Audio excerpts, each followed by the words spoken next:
Yes, so I think now the audio will be there. Yes, yes. So now it will be audible, I think.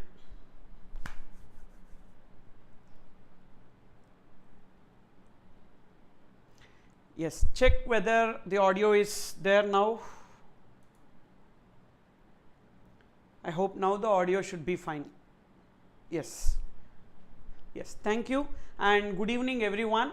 So as there is heavy rain in Chennai, so due to that reason, because of that, maybe if the internet shut down, don't worry. So I will just record it and it will be available and you can watch it later also. So tomorrow whatever you need to learn, so that you try to push it today itself. Okay, so fine. So I don't want to waste your time, so quickly I am just telling you that. So this is the revision plan. So this revision plan I request you to meticulously follow, because really I thought a lot about it, and even for the last 2 attempts also I gave this plan, and many students got benefited. So therefore this is the plan. So now we are starting with the MCQ marathon. Already I shared one PDF with you, and that PDF will be available in my website. So you can just go to tharunraj.com and see the downloads. In that downloads under CA final, you can see the last PDF. That last PDF is important MCQs including case scenario MCQs. Click on that. It will take some time because the file size is bigger. So because lot of explanations I have added into that, so due to that reason, little patience you have, definitely it will be downloaded. You can see that PDF. Okay, and then so that thing we are going to see now, and tomorrow so you need to do this rocket revision. Already rocket revision videos are there, so you just need to follow those rocket revision videos and ensure that these topics you are covering. Suppose if you feel like, no sir, I don't want to watch any video because I want to do self preparation, then best, so take the That's It book, pocket book, and complete these topics. Okay, not necessary that you need to watch the video, you can even see whatever That's It book that you have, you can revise from that. Okay, and then tomorrow evening 5 o'clock we are having another live session, and in that live session, so I will be discussing a very important topics, so must cover topics, and thereafter some important problematic areas also, and then you can complete the remaining topics by night, and next day morning you can revise important case laws, customs case laws. Sir, where to find that important customs case laws? You can see that here. So customs case law summary, same downloads. Okay, customs case law summary, and time limits, monetary limits, interest computation, that also I will update it here tomorrow. Okay, so that you can just download that and you can start revising that also. So that is for day after tomorrow morning. So this revision plan in detail already there in YouTube, you can see that. Okay, now without delaying further, so we are going to see now. So this important MCQs including case study MCQs. So one big blow what I have got recently is that taxation paper 4 taxation. So it became very difficult. GST was usually easy, but it became difficult. So that's the reason why I put lots of effort, whatever you can. So because remember, today and tomorrow is the best that you can give. So the last minute preparation sometimes turns out to be so much effective. So therefore put lots of effort. Okay, so don't leave 1 minute also, you need to put lots of effort, so then only you will definitely clear with exemption. So come what may, DT paper is difficult, SCM paper is difficult, but IDT you don't have to write again, so that should be the objective. Okay, so don't think about any other subjects, so everything gone is gone, and now prepare effectively. Okay, so now we are starting with the first MCQ. So Mr. James Stewart is a registered person under GST, so in the state of Maharashtra, so who sells footwear to his customers locally within the same state. He has been appointed as an agent by Toto Shoes Limited, a company registered under GST in the state of Karnataka. So James Stewart is a person who is selling footwear. So that person has been appointed as agent by Toto Shoes Limited.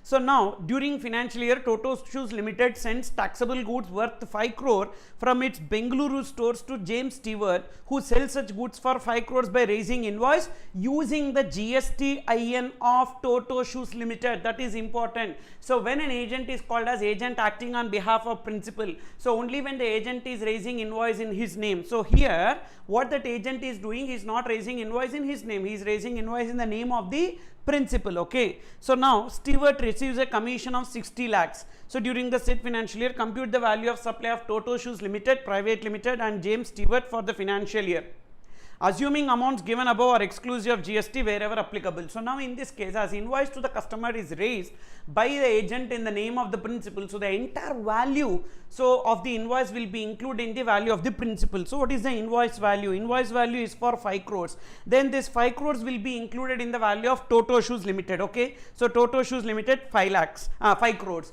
Then what about this agent? So agent, when he is giving the goods to the customers, that is not a supply because invoice is not raised in the name of the agent. So then what will be the value in the hands of the agent? Only the commission will be treated as value in the hands of the agent. So therefore only 60 lakhs. So the answer for this is agent not acting on behalf of principal. So value in the hands of Toto Shoes Private Limited is how much? 5 crores, and value in the hands of James Stewart is 60 lakhs. So the answer for this is option B. Okay, option B is the answer. What if the agent is acting on behalf of principal? Like that also a question could come.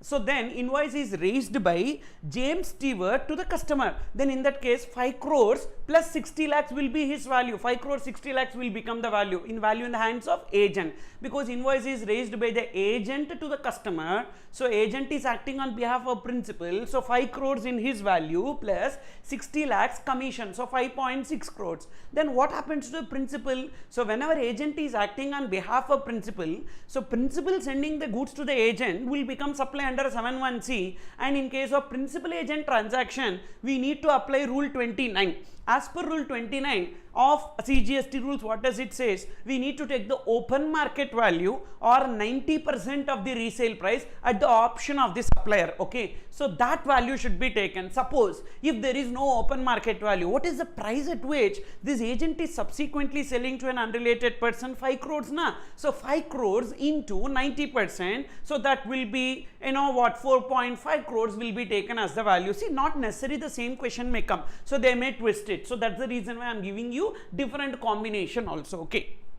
then next one is that question number 2. So Jolly Electronics Private Limited, an authorized dealer of GG Micro Limited, is located and registered under GST in Lucknow, Uttar Pradesh. It has sold following items to Mr. Rakesh, a consumer.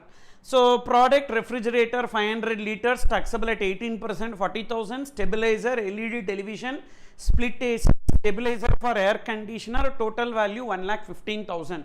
Now in this case what we need to see is that, so these products are not naturally bundled. So why? Because refrigerator and LED television is not naturally bundled. What is naturally bundled means? One cannot be supplied without the other is known as naturally bundled. So in this case one can be supplied even without the other, so it is not naturally bundled. Okay, so then what will it become? Mixed supply. In order to become mixed supply, what is the important condition? There should be a single price. So here you check whether there is a single price or not. So Jolly Electronics Private Limited has been given single invoice, no single price, single invoice indicating price of each item separately. So which means that the price is not single. So when the price is not single, so then it is neither mixed supply nor composite supply. Then what? It will be individual supplies and it will be taxable accordingly. So option D is the answer, supply other than composite and mixed supply. So respective tax applicable to each item. Okay, and so some students are not able to download the PDF. So I request those students who can download, so please share it in the Telegram so that the students can download, or you share it here,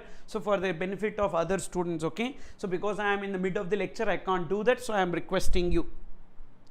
Then next, or just listen, happily listen, so thereafter also you can download this PDF. It will be definitely there, don't worry. Okay, so then question number 3. So Radhika Travels Private Limited purchased a bus chassis from Jyoti Motors Limited for a consideration of rupees 80 lakhs on 1st August. So Radhika Travels Private Limited sent the bus chassis for bodybuilding. So related to this bus chassis, there is actually one circular. So that is, whenever the chassis is given to a bus bodybuilding shop, and on the top of that if they construct the bus body, is it supply of goods or supply of services? So we need to classify based on principal supply. So basically it will be supply of services. Okay, so this will be supply of services and it will come under job work. Okay, doing carrying out process on the goods belonging to other person. So bus body building to Honeymoon Fabricators and paid in advance a total consideration of 25 lakhs on 10th August.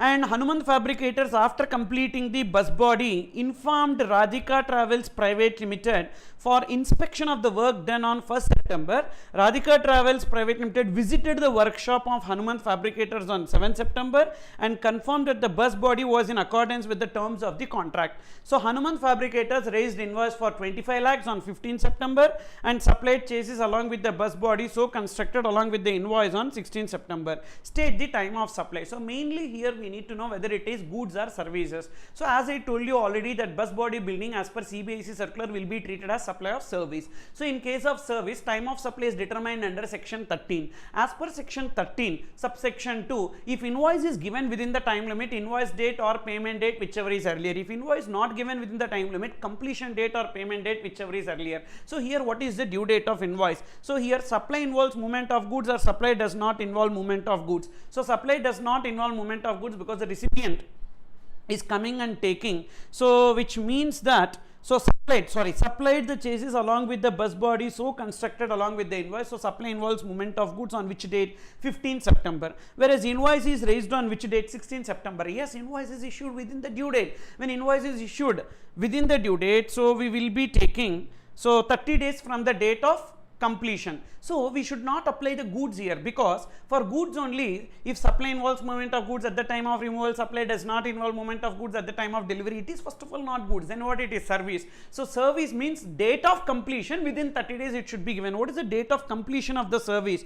So bus body completion is work done on 1st September and the invoice is raised on 16th September. So the invoice is within 30 days. When the invoice is within 30 days, then date of invoice or date of payment whichever is earlier. So date of invoice, so 16th September, invoice is raised on 15th September. So 15th September or payment is 10th August, whichever is earlier will be 10th August. So that will be taken as the time of supply. So this is section 13 subsection 2. Okay. So then next one, so what we have is question number 4.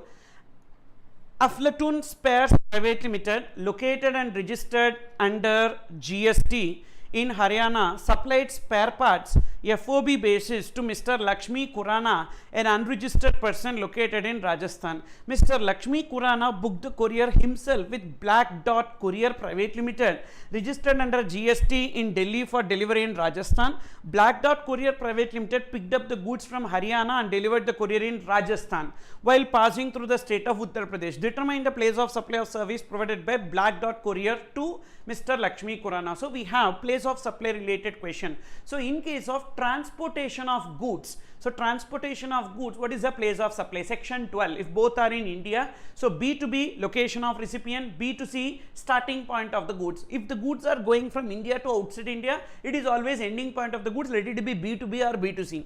Whereas in case of section 13, so it will be, so ending point of the goods. In case of mail or courier, it will be general provisions, but here it is not 13, it is 12 only. Why? So because the supplier and recipient, Black Dot Courier and the recipient, everything is located in India, so section 12, and here recipient is, so THARUN'S who is registered. So in case of B2B, we will take location of recipient. So in case of transportation of goods, B2B, location of recipient will be taken. What is the location of recipient? So they are registered in Haryana, so that Haryana will be taken as the place of supply in this case. So option A is the answer for this. Okay. Then question number 5, Mr. Javed, an unregistered person residing in Hisar, Haryana, went to Delhi for seeking admission of his child, Mr. Arjun, in CA IPCC. Mr. Javed got the demand draft generated at ICID by bank registered under GST in Shahidabad, Uttar Pradesh, against cash for depositing the registration fees. So actually this question is also related to place of supply. So in case of banking and other financial services, what is the place of supply? As per section 12, we need to take general provisions. As per section 13, if it is provided to account holders, it is location of supplier, otherwise general provisions. Here it is a case of section 12. So what is the general provision says? Location of recipient. If location of recipient details is available in the records of the supplier, if location of recipient is not available available in the records of the supplier, then location of supplier will be taken. Okay, so here if you see, so what they have given is that Javed does not have a bank account and bank don't have any policy of KYC requirement. So which means that bank don't have the information about Mr. Javed, which means location of recipient not available in the records of the supplier. So location of supplier will be taken as a place of supply. So what is the location of supplier here? Where the bank is registered? Uttar Pradesh. So Uttar Pradesh will be taken as the place of supply in this case. So the answer is B. Okay. Then suppose if the same comes in section 13, what we need to do? So then also the same situation will arise. Basically in case of section 13, so location of supplier if it is provided to account holders, if it is to others, location of recipient in the records of supplier, otherwise location of supplier. Okay, so then question number 6. So Corelol Printon Private Limited, a registered person under GST, is in the state of Jammu and Kashmir.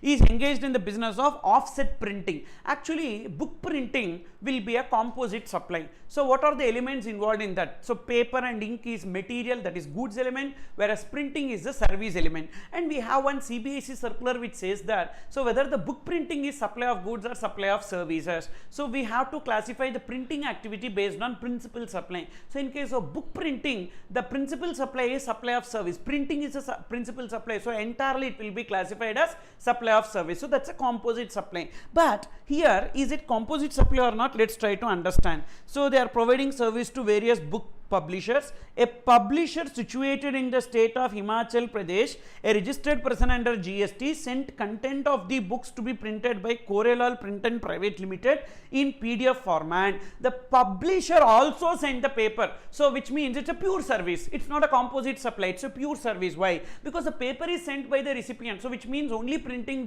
job is done. So means it is like a job work, supply of service. Then what will be treated as the value of supply? Only job charges. Whether the material supplied by the recipient should be included in the value, that is this question. So they supplied some material 4 lakhs and they charged a job charges of 1.5. So whether the recipient sending material 4 should be included in this 1.5. So whether the value should be taken as 5.5? No, not necessary, because so whenever the recipient is sending the material, we need to include it in the value provided it is a composite supply. But in this case it is not. So as per the contract itself, they need to provide only the services. So only 1.5 lakhs should be taken as the value of supply in this case. Okay. Then question number 7. So Reena is a consultant. She has provided the following details relating to services provided and received by her. Okay. And supply of management consultancy services for 5 lakhs per annum. So that will be taken into aggregate turnover, no doubt. And then supply of accounting service, because what will come in aggregate turnover? So aggregate turnover generally includes taxable supplies, exempted supplies, non-taxable supplies, zero rated supplies, and it will be computed on an all India basis against the same permanent account number, but it will exclude inward supplies covered under RCM and CGST, SGST, UTGST, IGST and cess, correct? So in this case, so this is a normal outward supply that will come, and accounting services that will also come. Renting of immobile property for residential purpose is exempted. Even then it will be coming under aggregate turnover, but the given information is for 1 month, so which means we need to calculate aggregate turnover on a yearly basis. So which means that into 12, so therefore we will get 1,20,000. Then management consultancy services provided to a hospital 50,000 one time, so that will also be coming, and service provided to a client located outside India, so export of service also will be coming, but that is 50,000 per month. So which means into 12 we are taking, so 6 lakhs will be coming. Whereas services received from a lawyer, actually lawyer service will be covered under RCM. Advocate services will be covered under RCM. So inward supply covered under RCM will never be part of aggregate turnover. So therefore that 1 lakh will not come. And then so what will be taken as the value here? So total 14,70,000. That 14,70,000 will be taken as the answer in this case, aggregate turnover. Okay. So then question number 8. Under which of the following situations input tax credit will be available under GST law? Cars purchased by a manufacturing company for official use of its employees. So first of all, motor vehicles is divided into 3. Motor vehicles for transportation of persons, vessels and aircrafts, and other motor vehicles. Other motor vehicles always eligible for ITC. So here car will come under motor vehicles used for transportation of persons, and this motor vehicle used for transportation of persons further divided into 2. Capacity does not exceed 13 and capacity exceeds 13. If capacity does not exceed exceed 13. Again, we have, it's a blocked credit, but in 3 cases we can take ITC: further supply, used in the business of transportation of passengers, or imparting driving skills. In this case, so first capacity does not exceed 13 and it is not covered under the exception, so therefore ITC not available, it's a blocked credit. Same way aircraft, 4 exceptions are there. Vessels and aircrafts is blocked credit, 4 exceptions are there: further supply, used in the business of transportation of passengers, imparting driving skills, and used for transportation of goods. Aircraft purchased by a manufacturing company for use of its CEO, so that is also a blocked credit, ITC not available. General insurance taken on a car used by employees of a manufacturing company for official purposes. So first, car is eligible for ITC or not, we need to check. So car purchased for employees official purpose is not eligible for ITC because it is not covered under exceptions. So therefore ITC not available. When ITC not available on the car, with respect to that car, if you receive general insurance service, repair and maintenance service, authorized service station services, or hiring, renting and leasing of motor vehicles, ITC not available because the car is not eligible for ITC. So that is also blocked credit. Maintenance and repair service available by a company for a truck. Truck is other motor vehicles. Other motor vehicles, there is no restriction, ITC available. As truck is eligible for ITC, the maintenance and repair service in relation to the truck is also eligible for ITC. So answer D. Okay. So then question number 9.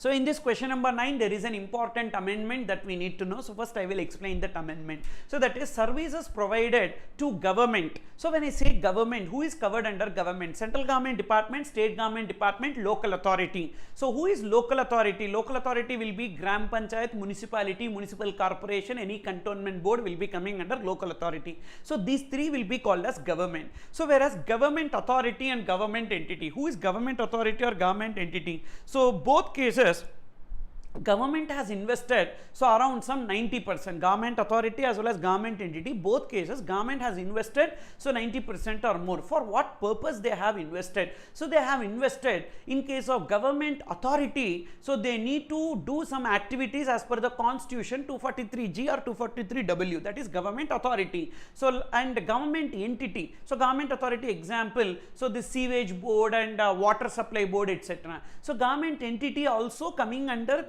government only invested, but only thing, they will not be doing the work as per the constitution. So any other work, say for example some planning authority or some other authorities, so will be coming under government authority, that is in government entities. Okay, so only difference is both cases same only, government authority they need to do the work as per constitution, government entity so any other work. Okay, so previously services provided to government, government authority, government entity were exempted. So now that government authority and government entity exemption is withdrawn, that will be taxable. Okay, and what is exempted? Any service provided to government is exempted, and suppose if it's a pure service, and if it is a composite supply of goods and services where the value of goods does not exceed 25% of the total value. Services to government by way of composite supply where value of goods does not exceed 25% of the total value, then also it will be exempted. Here municipal corporation has invited online bids for maintenance of bus stops. So where municipal corporation will come? Is municipal corporation a government authority or a government entity? No, it's a local authority. So local authority is part of government. Okay, so a municipal corporation has invited online bids for maintenance of bus stops for a period of 1 year from 1st January to 31st December. The work involves composite supply of goods and services, wherein the supply of service is the principal supply. The value of goods constitutes 25% of the total value. Yes, so Mr. Kumar, Managing Director of Kiladi Contractors Private Limited, wants to bid. He seeks your opinion. It is exempted because it does not exceed 25% of the total value. What value of goods does not exceed 25%? Okay.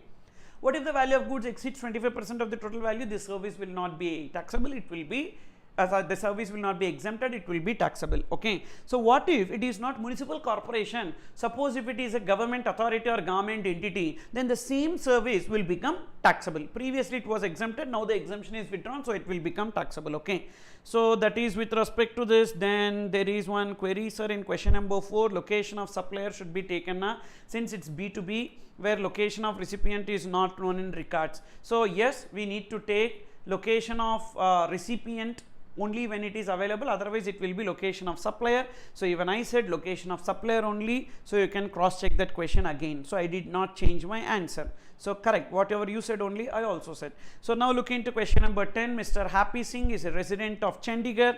The marriage of his daughter Kushi Kaur has been finalized with Mr. Lovely Singh, an NRI settled in Canada. The marriage is scheduled on 14 February in Chandigarh. Mr. Happy Singh wants to send 5,000 marriage invitation cards to all his relatives and friends to attend the marriage. He has to send the invitation by speed post. So Department of Post Services, 4 activities will always be taxable, that is speed post, express parcel post, life insurance and agency services provided to a person other than government will be taxable. Okay, so in this case the speed post will be taxable or not? Definitely speed post will be chargeable to GST. GST is payable on that. Okay, then so question number 11. So that is Messrs. Kala and Associates dealing in sale or purchase of used second hand goods is registered under GST during the current financial year. It affected the following intra-state transactions. So this actually we have one margin scheme as per rule 32 sub rule 5, which says that so whenever a person is engaged in dealing engaged in purchase and sale of second hand goods, so in that case margin scheme is applicable, wherein sale price minus purchase price will be taken as value. However, margin scheme is not applicable if the goods are purchased from a registered person on which ITC needs to be availed, so then margin scheme is not available. So in this case 4 cars are given. So Kala and Associates purchase car 1, car 2 and car 3 from unregistered person, but car 4 from registered person who charge GST of 1,30,000, means margin scheme not applicable for car 4. Now car 1, what is the difference? Sale price 7,50,000, purchase price 5,00,000, so therefore 2,50,000 will be taken as the margin.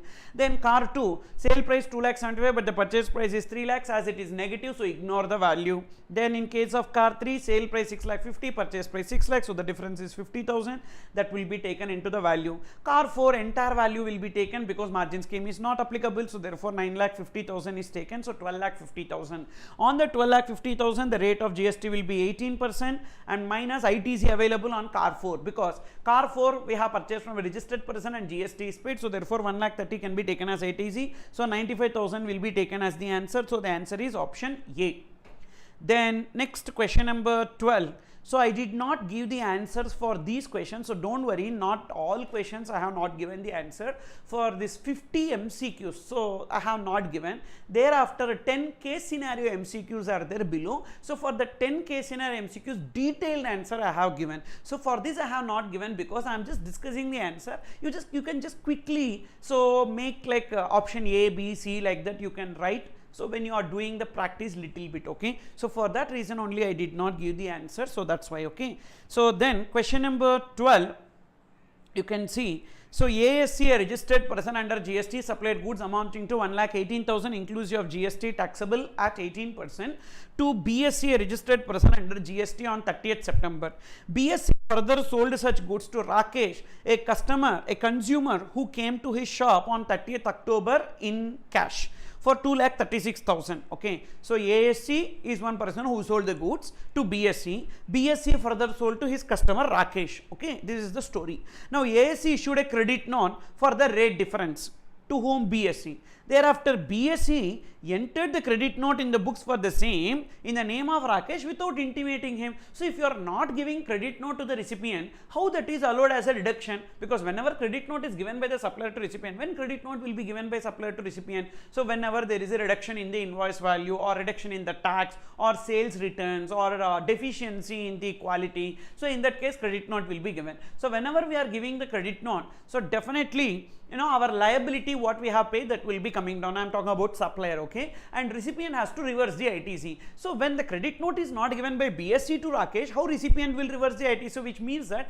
benefit will not be available. Here the question is, as per the provisions of GST law, which of the above mentioned suppliers are allowed to reduce their output tax liability? So only ASC, because BSC has not given the credit note to the recipient. Only ASC issued credit note to recipient but not BSC. So which means that a reduction benefit is available only to ASC. Okay. And what is the time limit for issuance of credit note? So the time limit for issuance of credit note is 30th September of the succeeding financial year or date of filing and return, whichever is earlier. So because for next attempt onwards, so there is a revision in the time limit to November 30th. So due to that reason, so this can be tested. So September 30th only, don't get confused, September 30th of the succeeding financial year or date of filing and return, whichever is earlier. Okay. So then question number 13. Mr. Alauddin, a stationery retailer located and registered in GST in Allahabad, has received order for supply of goods worth rupees 2 lakhs on 12th November from another local registered dealer, Mr. Jalaluddin. Goods were properly supplied with invoice of 2 lakhs on 14 November. Mr. Alauddin incurred the following expenses before the goods were delivered. So transaction value 12 lakhs, transaction value 2 lakhs will be taken. Then packing charges, freight and carriage and handling charges, all these are before delivery of the goods. So any expenditure incurred by the supplier and charged to the recipient before delivery of the goods should be included in the value as per section 15 subsection 2 clause C. So therefore in this case the 3000, 2500 and 1500 will be included in the value and 7000. Whereas Mr. Jalaluddin made full payment on delivery of goods. So we delivered the goods and he made the payment, for which he was allowed an instant cash discount of 2000. Is this 2000 post supply discount or pre supply discount? That's a confusion we get in exam hall. It's a post supply discount because delivery is happened and then payment is made, then only discount is given. So it's a post supply discount. Post supply discount is not allowed as deduction at the time of supply. So for that separately a credit note will be given. So here the question is, GST is payable on what? So GST payable on 2,07,000 only. Yes, discount is given, but the discount is a post supply discount that will not be reflected in the invoice at the time of delivery. So 2,07,000, and the question is, so as a tax consultant, what will be your advice regarding further tax liability? Because already they collected 18,000 rupees and 18,000 rupees from the recipient. What is their liability? So the liability will be 2,07,000 into, so what is the rate of GST? 9%, 18,630, 18,630. So already 18,000 collected. So what is the additional tax liability that they need to recover? 630 and 630. Option A is the answer. So many students may think it as pre-supply discount. So then the answer will be 450, which is a wrong answer. Okay, so it's a post supply discount, for that a credit note to be given. Got it? Don't forget that. Then question number 14, Shah BD Company Private Limited is a manufacturer of cigarettes. It has been registered under GST in the state of West Bengal. The turnover of the company from the current financial year is 90 lakhs. The excess duty paid on the cigarettes removed is 10 lakhs. CGST, SGST paid on the cigarettes is 18 lakhs each. The company also recovered actual freight of 5 lakh from the buyers on sale of cigarettes so made during the current financial year, and also charged CGST or SGST thereon. The company paid tax at 5% under reverse charge while availing services of GTA of 5 lakhs. Compute the aggregate turnover of Shah BD company. So first, so 90 lakhs will come. Why 90 lakhs will come? That's their outward supply, that will come, and excise duty also will come. It's a part of aggregate turnover. Aggregate turnover excludes only GST, so not other taxes. So therefore excise duty will come, and freight 5 lakhs also will come. Why this 18 lakhs each will not come? Because GST is not part of aggregate turnover. Okay, then why GTA services will not come in aggregate turnover? Because GTA service is service on which GST is payable under RCM. So which means that it will not be part of aggregate turnover. So therefore 105 lakhs will be taken as the answer. Option D is the answer. Then question number 15. So this question number 15 is related to refund of unutilized ITC on account of exports. So see this question, Mr. Prabhu, registered under GST in Mumbai, is in the business of trading of marble handicraft items domestically as also exporting the same. His annual turnover and input tax credit details are as follows. So outward is taxable and tax paid on inputs 12 lakh 50. Definitely they can take ITC with respect to this 12 lakh 50,000 ITC available.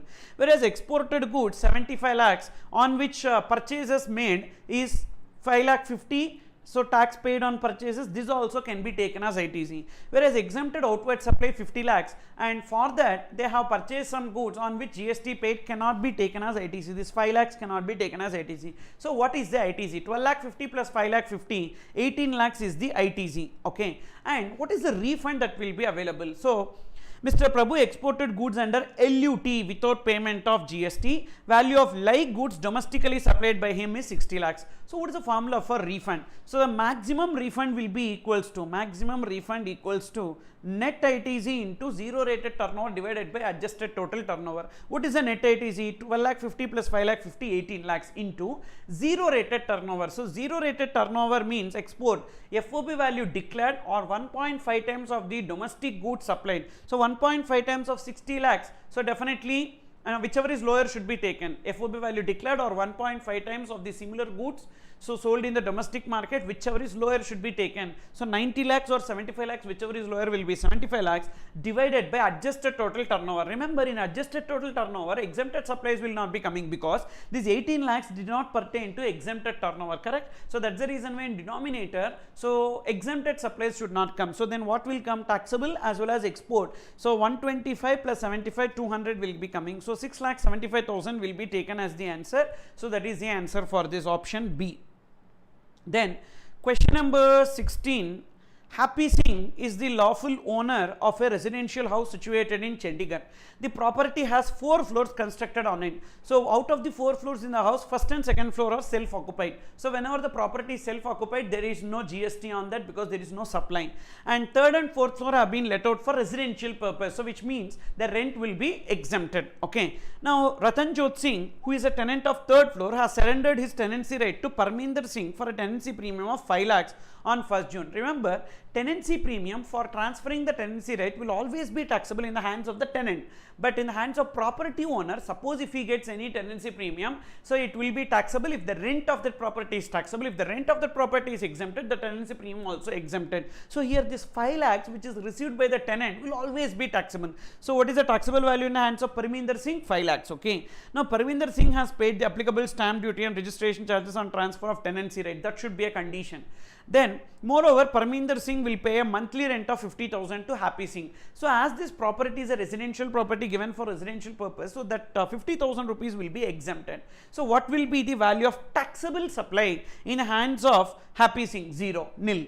And what will be the value of taxable supply in the hands of that Ratanjot Singh? So that Ratanjot Singh will be 5 lakhs. So therefore Happy Singh nil and Ratanjot Singh 5 lakhs. So in case of property owner, tenancy premium is exempted and rent is also exempted. Suppose if there is any tenancy premium. Whereas in case of the tenant, so entire tenancy premium will always be taxable. So the answer is B in this case. Then question number 17. Lex Corporation Private Limited is a manufacturer of fruit juices registered under GST. It purchases plastic bottles and cardboard and sends the same for affixing stickers on plastic bottles and manufacturing boxes from cardboard to a registered job worker. So this is a question related to goods sent on job work to Hammer Industries Private Limited. These raw materials are sent directly from the place of business of supplier to the premise of the job worker. So in the case when goods are sent to the job worker, as per section 19 read with section 143, there is a time limit within which the goods should be received back. What is the time limit? 1 year, and it can be extended for a further period of 1 year. So in this case, that 1 year should be counted from when? Suppose if the principal has received the goods and then sent to the job worker, the day on which principal has dispatched the goods, 1 year should be counted. Whereas when the goods are directly sent from the supplier's place to the job worker's place, the date of receipt by the job worker should be taken from there, 1 year should be counted. Okay. So here, no need to take from the date it is dispatched to the job worker, but see the date on which it is received by the job worker, from there to the date when it is received back from the job worker. Okay. So date of receipt of goods by the job worker, date of receipt of goods from the job worker. Okay. These two dates we need to take. Be careful with respect to that. Okay. Now, so the time limit should be 1 year. 15/7/2019 to 12/7/2020. Yes, it is within 1 year. So no need to pay any GST. What will happen if the goods are not returned by the job worker within 1 year? Then whatever is the goods that are procured and sent to the job worker, now it is treated as supply and we need to pay interest at the rate of 18% per annum on that. Okay, again I am telling, when the goods are sent to the job worker and when they are not returning within 1 year, so then whatever is the GST pertaining to those goods on which we availed ITC, that will be treated as payment of liability and we need to pay GST now. So therefore interest needs to be computed for this 1 year period. Okay. So now 15/7/2019 to 12/7/2020, it is within 1 year. So when it is within 1 year, so no need to pay anything. Okay. Then second, 27/9/2019 to 13/10/2020. So is it within 1 year? No, it is beyond 1 year. So now that should be taken. So we need to pay this 24,000. We availed ITC at the time of purchase, but so now we need to pay because the goods are not returned back within 1 year. Then next one, so 25/12/2019 we are sending it to the job work.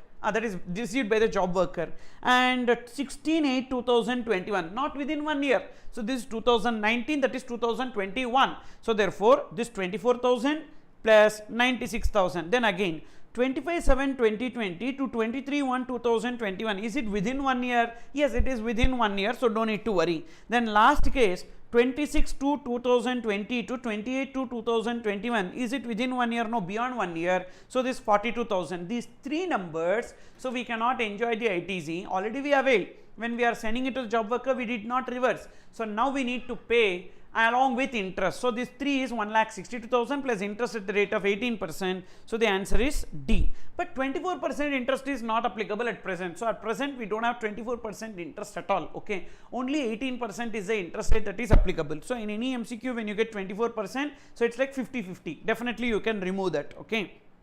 Then question number 18.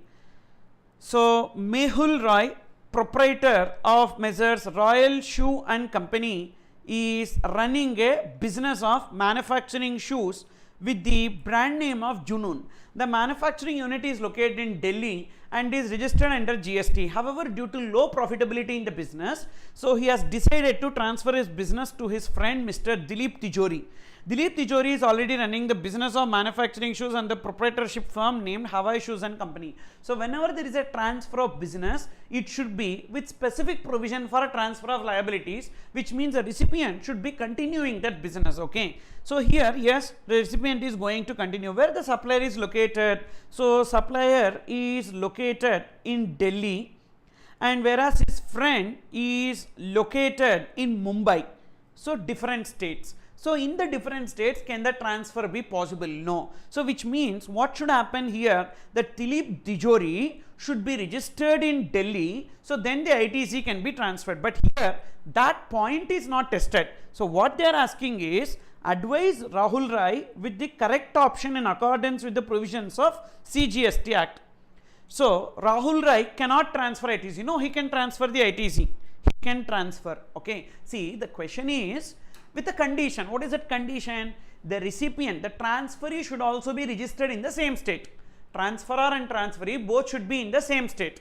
So but here transferor and transferee is in different state.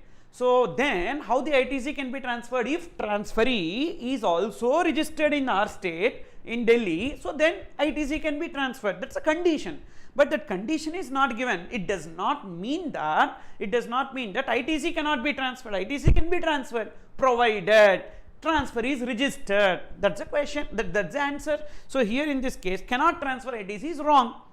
Then can transfer ITC and the recipient, that is transferee, and it can further be utilized in setting of GST liability for succeeding period. Okay. Then Royal Shoe and Company can transfer unutilized ITC in its electronic credit ledger to Hawaii Shoe, and it can be further utilized in setting of GST liability for a period up to September. No, there is no restriction. So once the ITC is transferred, they can use it indefinitely. Then between B and D, we need to see what is the correct option. So Royal Shoe and Company cannot transfer unutilized ITC to Hawaii Shoes. No, that's wrong answer. So they can transfer. So option B is the correct answer. Okay. So then next. So but you may get a case study type question on that. So there don't forget to write this if condition. Okay. Then but in MCQ and all you cannot write anything, because in OMR sheet you cannot add any annexure to that. Okay. Then question number 19. Fury Limited India has received an order for supply of services amounting to $5 lakh from a US based client. Fury Limited India is unable to supply the entire services from India and asked NIC Incorporation Mexico, who is not an establishment of Fury Limited, to supply a part of the services, that is 40% of the total contract value, to the US client. Fury Limited raised the invoice for the entire value of $5 lakh, but the US client paid $3 lakh. So this we will try to understand what just has happened. So here there are three parties here. So Fury Limited is in India, and then they have a US based client. So they raised the invoice for $5 lakh. So now this US based client, they need to render the services, but Fury Limited could not provide the entire services. So they appointed NIC Incorporation US as a person to whom they outsourced. So now here what happened, this US based client paid $3 lakh to Fury Limited and $2 lakh to NEEC Incorporation. Now what will be treated as the value of export of service? So is it $5 lakh or $3 lakh? It is $5 lakh only. Why? Because even though the services are partly provided outside India, but 5 lakhs will be taken as the export of service, and whatever this NEEC Incorporation has received, that will be import of service to Fury Limited. How? So NEEC Incorporation is the supplier, so he is providing services to Fury Limited. So on behalf of Fury Limited only he is delivering the service to US based client. So Fury Limited is the recipient, so therefore it will be import of service. Supplier outside India, recipient in India. So therefore it will be import of service. So import of service is 2 lakhs and export of service is 5 lakhs in this case. So there is one CBIC circular in this regard in place of supply chapter. So that is this question is based on that. Then case study question number 20. During access to any business premises under section 71, which of the following records can be inspected by the officers? So what are the records that can be inspected by the officers? So under section 71, you can remember this with a keyword FRITC. So F refers to financial accounts which are audited. R refers to records under section 35. What are those records under section 35? I formats. So records related to inward supplies, foreign trade, import and export. O for outward supplies, then M for manufacturing and production related, A for advances received, adjusted and utilized, T for tax details, S for stock details. So those records. So FR. Then ITC, I for income tax audit report, then T for trial balance, and C for cost audit report. So these are the records that can be inspected by the proper officers during the inspection under section 71. So therefore trial balance, annual financial accounts, cost audit, income tax audit report, everything can be done. So the answer is option D, 1, 2, 3, 4. Okay. Then next one, question number 21. So which of the following statements are correct in relation to drawback provisions under section 74 and 75 of Customs Act 1962? So this is a question related to customs. Okay. And while duty drawback under section 74 is payable when the duty paid goods are re-exported, drawback under section 75 is payable when imported materials are used in the manufacture of exported goods. Okay. So fine, I'll just give a small pass to this question. See, so please trust me. So you stick on to this revision plan. See, there is no other gonna for you. Definitely you need to read indirect taxes. So now your mind will be thinking, Areyar, is this sufficient? Is this sufficient? Is this sufficient? Nothing is sufficient and everything is sufficient. Okay, so you cannot read everything. So not possible. You don't have that much of time. So please follow the strategy. So don't have too much of thoughts into it.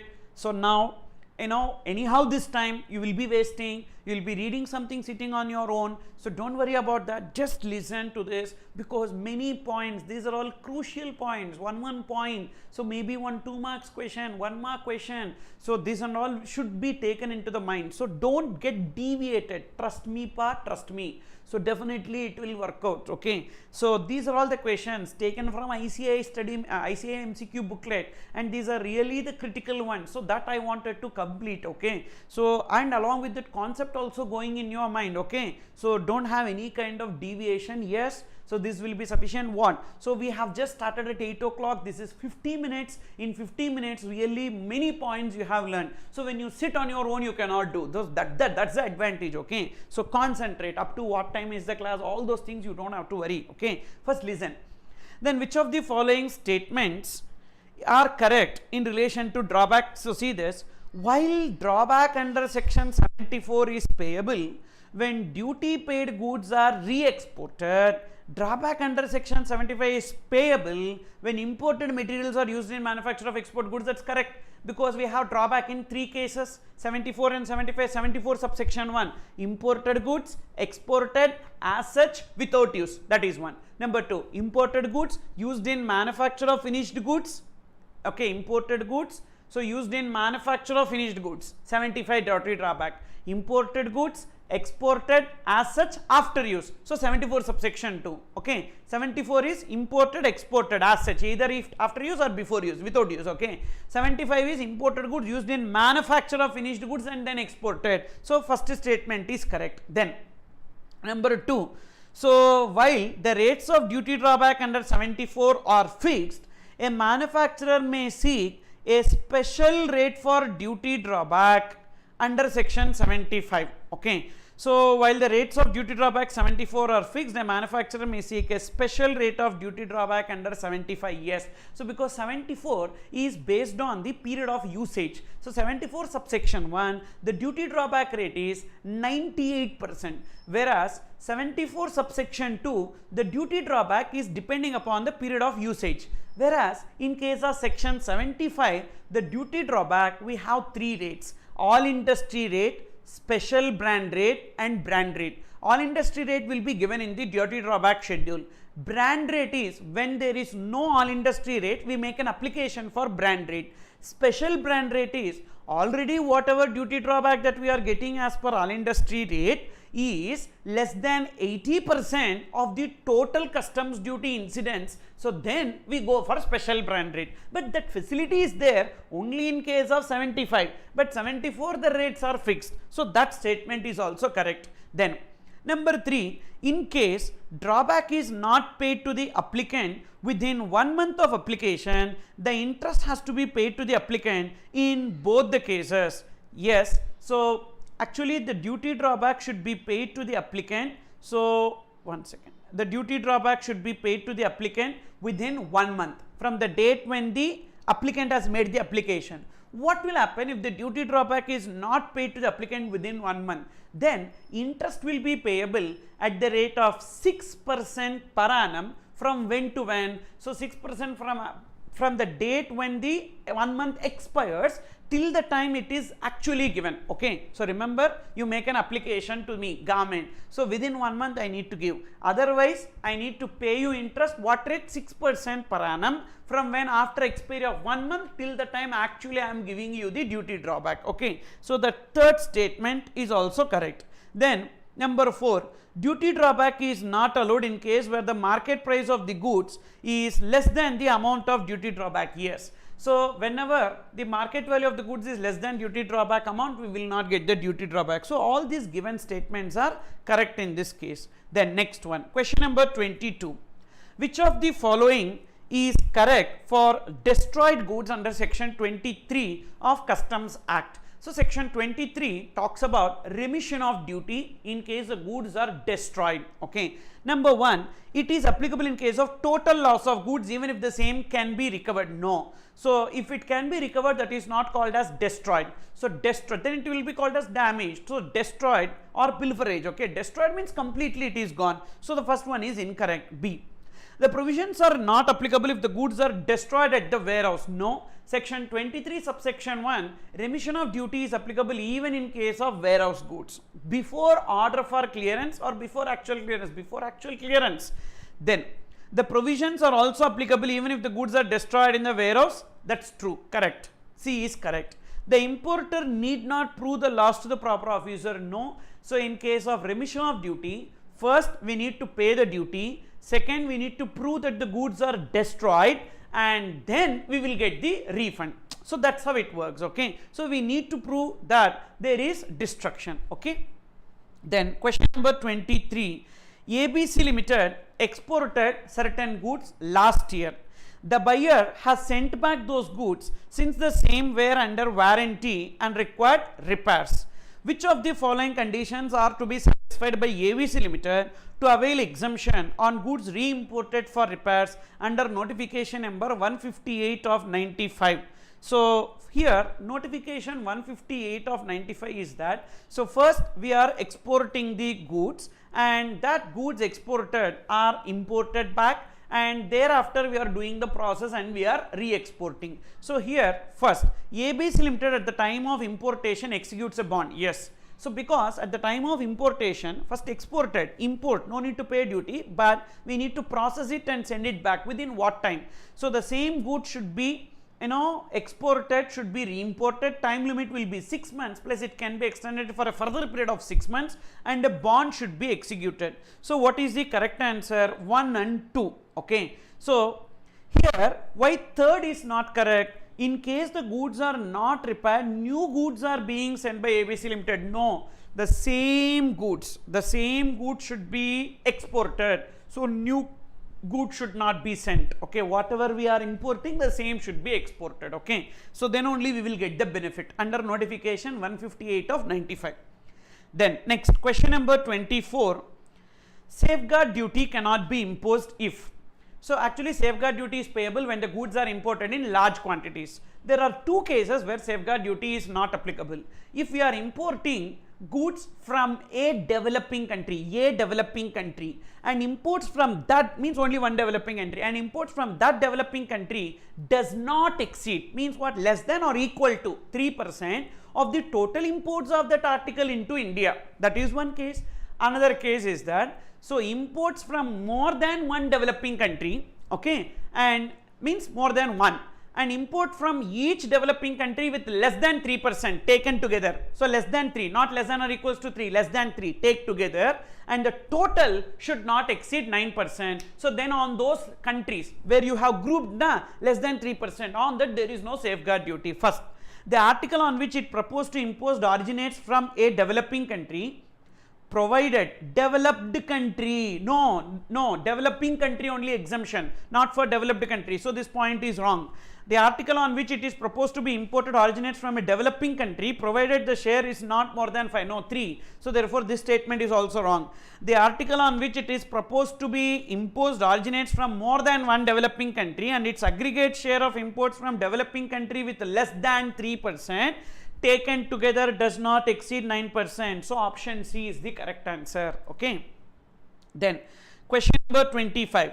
Which of the following privileges are granted to status holders as per Foreign Trade Policy 2015-20? So what are the various benefits to the status holders? The status holders means 1 star, 2 star, 3 star, 4 star and 5 star. So that is the status holders. So first one, authorization and customs clearances on self-declaration basis. Yes, there is no need of any certification. 2 star export house and above are permitted to establish warehouse, export warehouse. True. Input output norms may be fixed on priority within 7 days. No, within 60 days. So input output norms will be fixed on priority within 60 days, not 7 days. So that statement is wrong. Exemption from furnishing of bank guarantee in schemes under FTP. Yes. So that is correct. These are the privileges to the status holders. So except 3, except the third point, all 3 are correct. So they are asking, so which of the following privileges are granted? So 1, 2 and 4. So option A is the correct answer. Okay. Then question number 26 here. Countervailing duty under section 9 of Customs Tariff Act shall not be levied unless it is determined that subsidy relates to export performance. So anti-subsidy duty, subsidy relates to export performance, subsidy relates to use of domestic goods over imported goods in export article. True, these two only. Subsidy is conferred on all persons engaged in manufacture of articles, whether to be exported or to be consumed domestically. No. So this condition 3 is not required to levy anti-subsidy duty. Only first 2 conditions are there. So this third condition is not there. So therefore the answer is D. Only 1 and 2 so are the conditions for the purpose of levy of this countervailing duty under section 9, that is anti-subsidy duty. Then next, which of the following statement is valid under customs law? Imposition of countervailing duty and anti-dumping duty on same article. Incorrect, because countervailing duty means anti-subsidy duty. Anti-subsidy duty is when we are importing goods which enjoys the subsidy outside India, so it comes at a cheaper price. Same way, anti-dumping duty, exporter is dumping the goods into India at a cheaper price. Both are for the same reason, that's why these two are mutually exclusive. So the first statement is incorrect.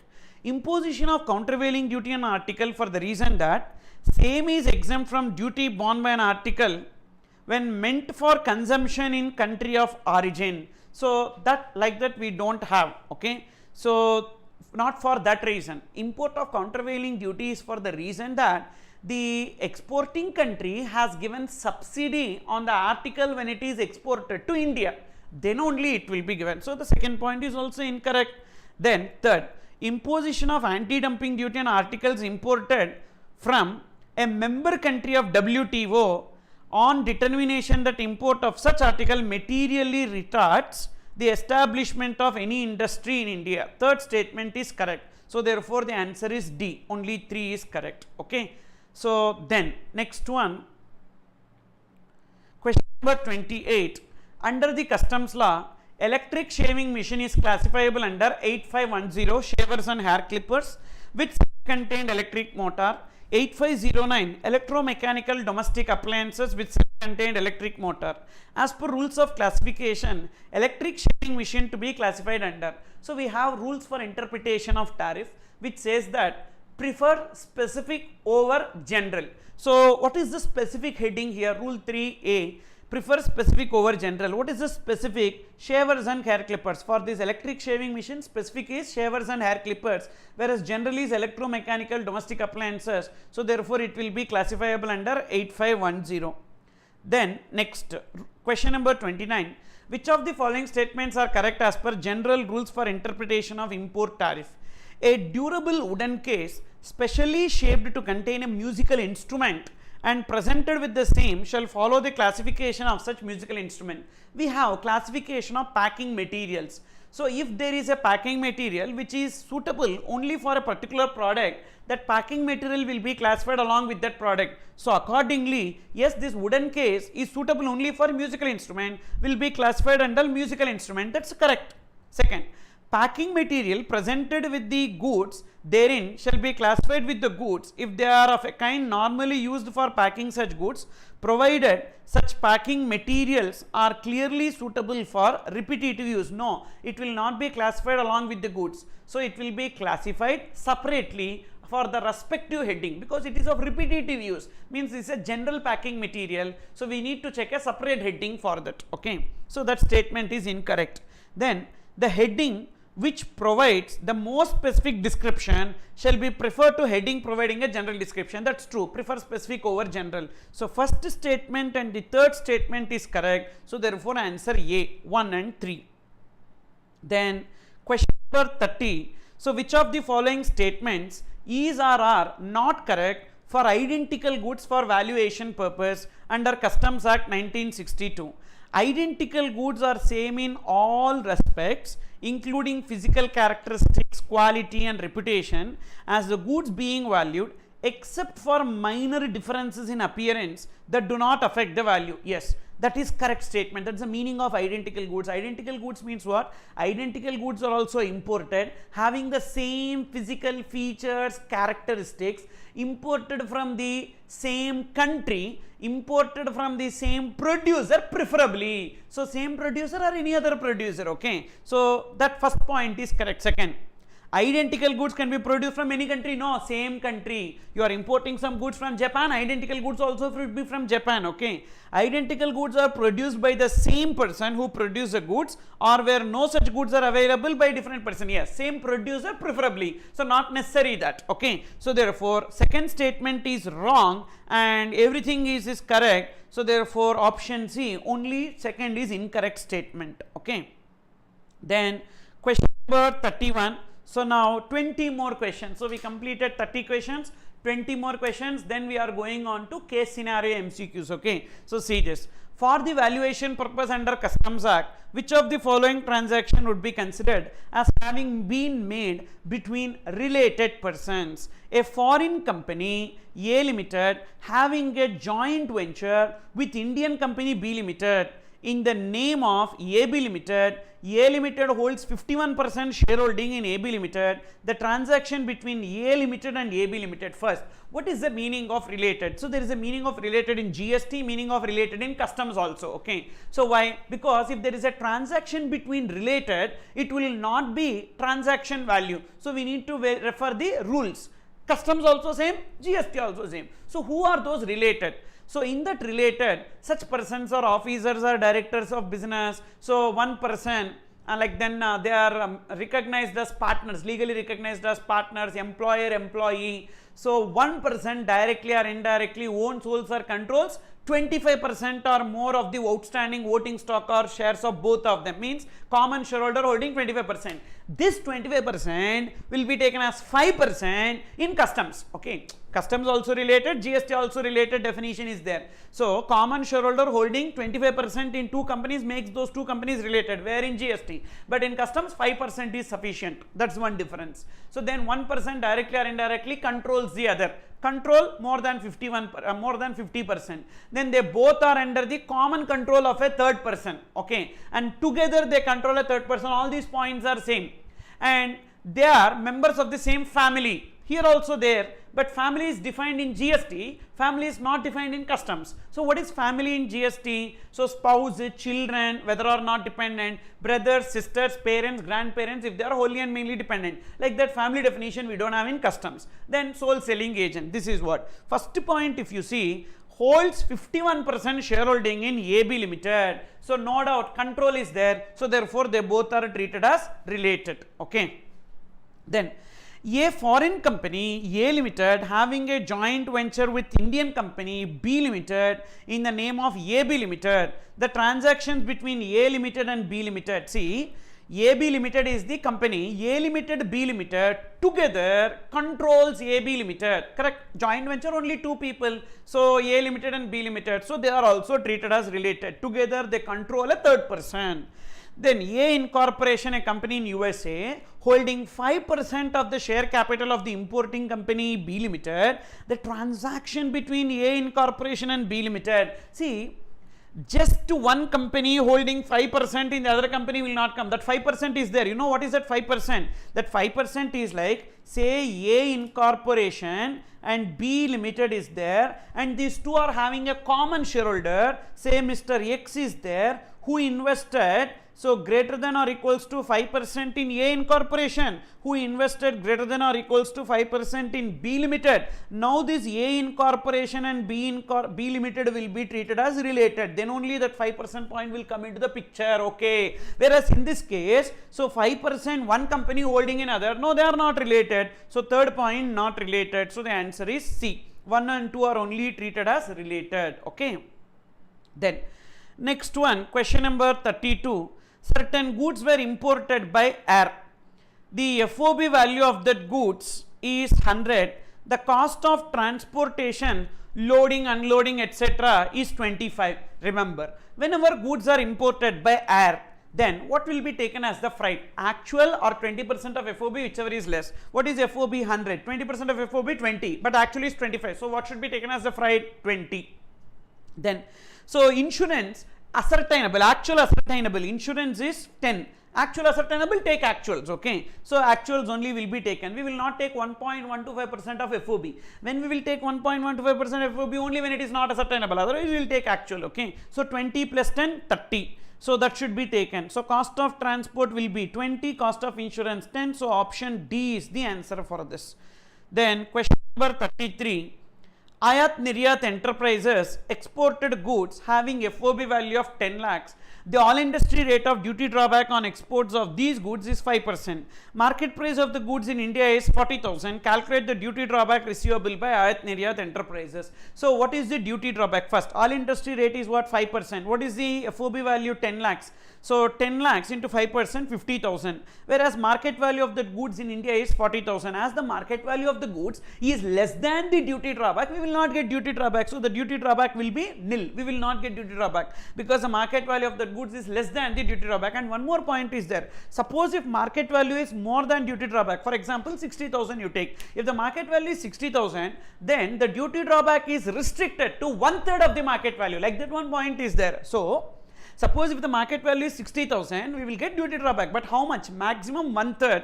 So 60,000, so into 1/3, that much only we will get as duty drawback. Like that also one point is there. Okay. Then next 34. Sapphire Enterprises imported some goods through vessel from USA in the month of April. The value of goods imported was 6,50,000. The date of entry in words was 21st April and the basic customs duty was 10%. So this is the date of entry in words, vessel. So what is taken as the relevant date for determination of rate of duty? Date of presentation of bill of entry or grant of entry in words, whichever is later. Whereas in case of import of goods by aircraft, date of presentation of bill of entry, or arrival, whichever is later. Okay, so here it is vessel. So entry inwards 21st April. And what is the date on which bill of entry is presented? 25th April. So whichever is later. So 25th April, what is the rate? 20% should be taken. So that is the relevant rate for determination of rate of duty. Applicable rate of IGST 12% and social welfare surcharge 10%. Okay. However, before inspection and clearance for home consumption, several enterprises found that the goods have been damaged owing to negligence on the part of the proper officer and customs. The proper officer accepted that due to said damage, the value of goods have come down to 4 lakhs. So this is the concept of abatement, section 22 of Customs Act. So whenever the goods are damaged, so we need to pay customs duty on the basis of damaged value. Got it? So now as the customs duty is given in percentage, so now actually if the customs duty is given as an absolute number, okay, suppose if the customs duty is given as, so 2,85,000 is the customs duty, for what value? For this 6,50,000. Now for 4 lakh, what will be the customs duty? Like that proportionately you need to calculate when the customs duty is given as an absolute number.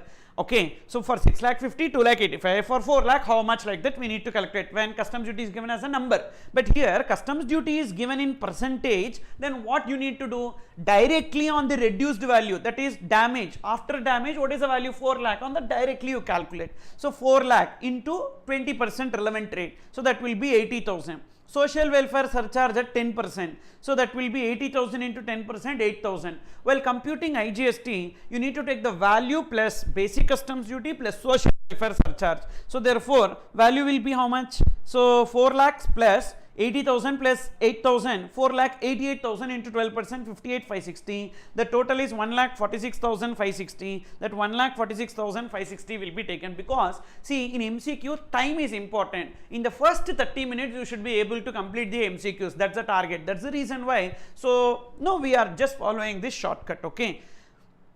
Then question number 35.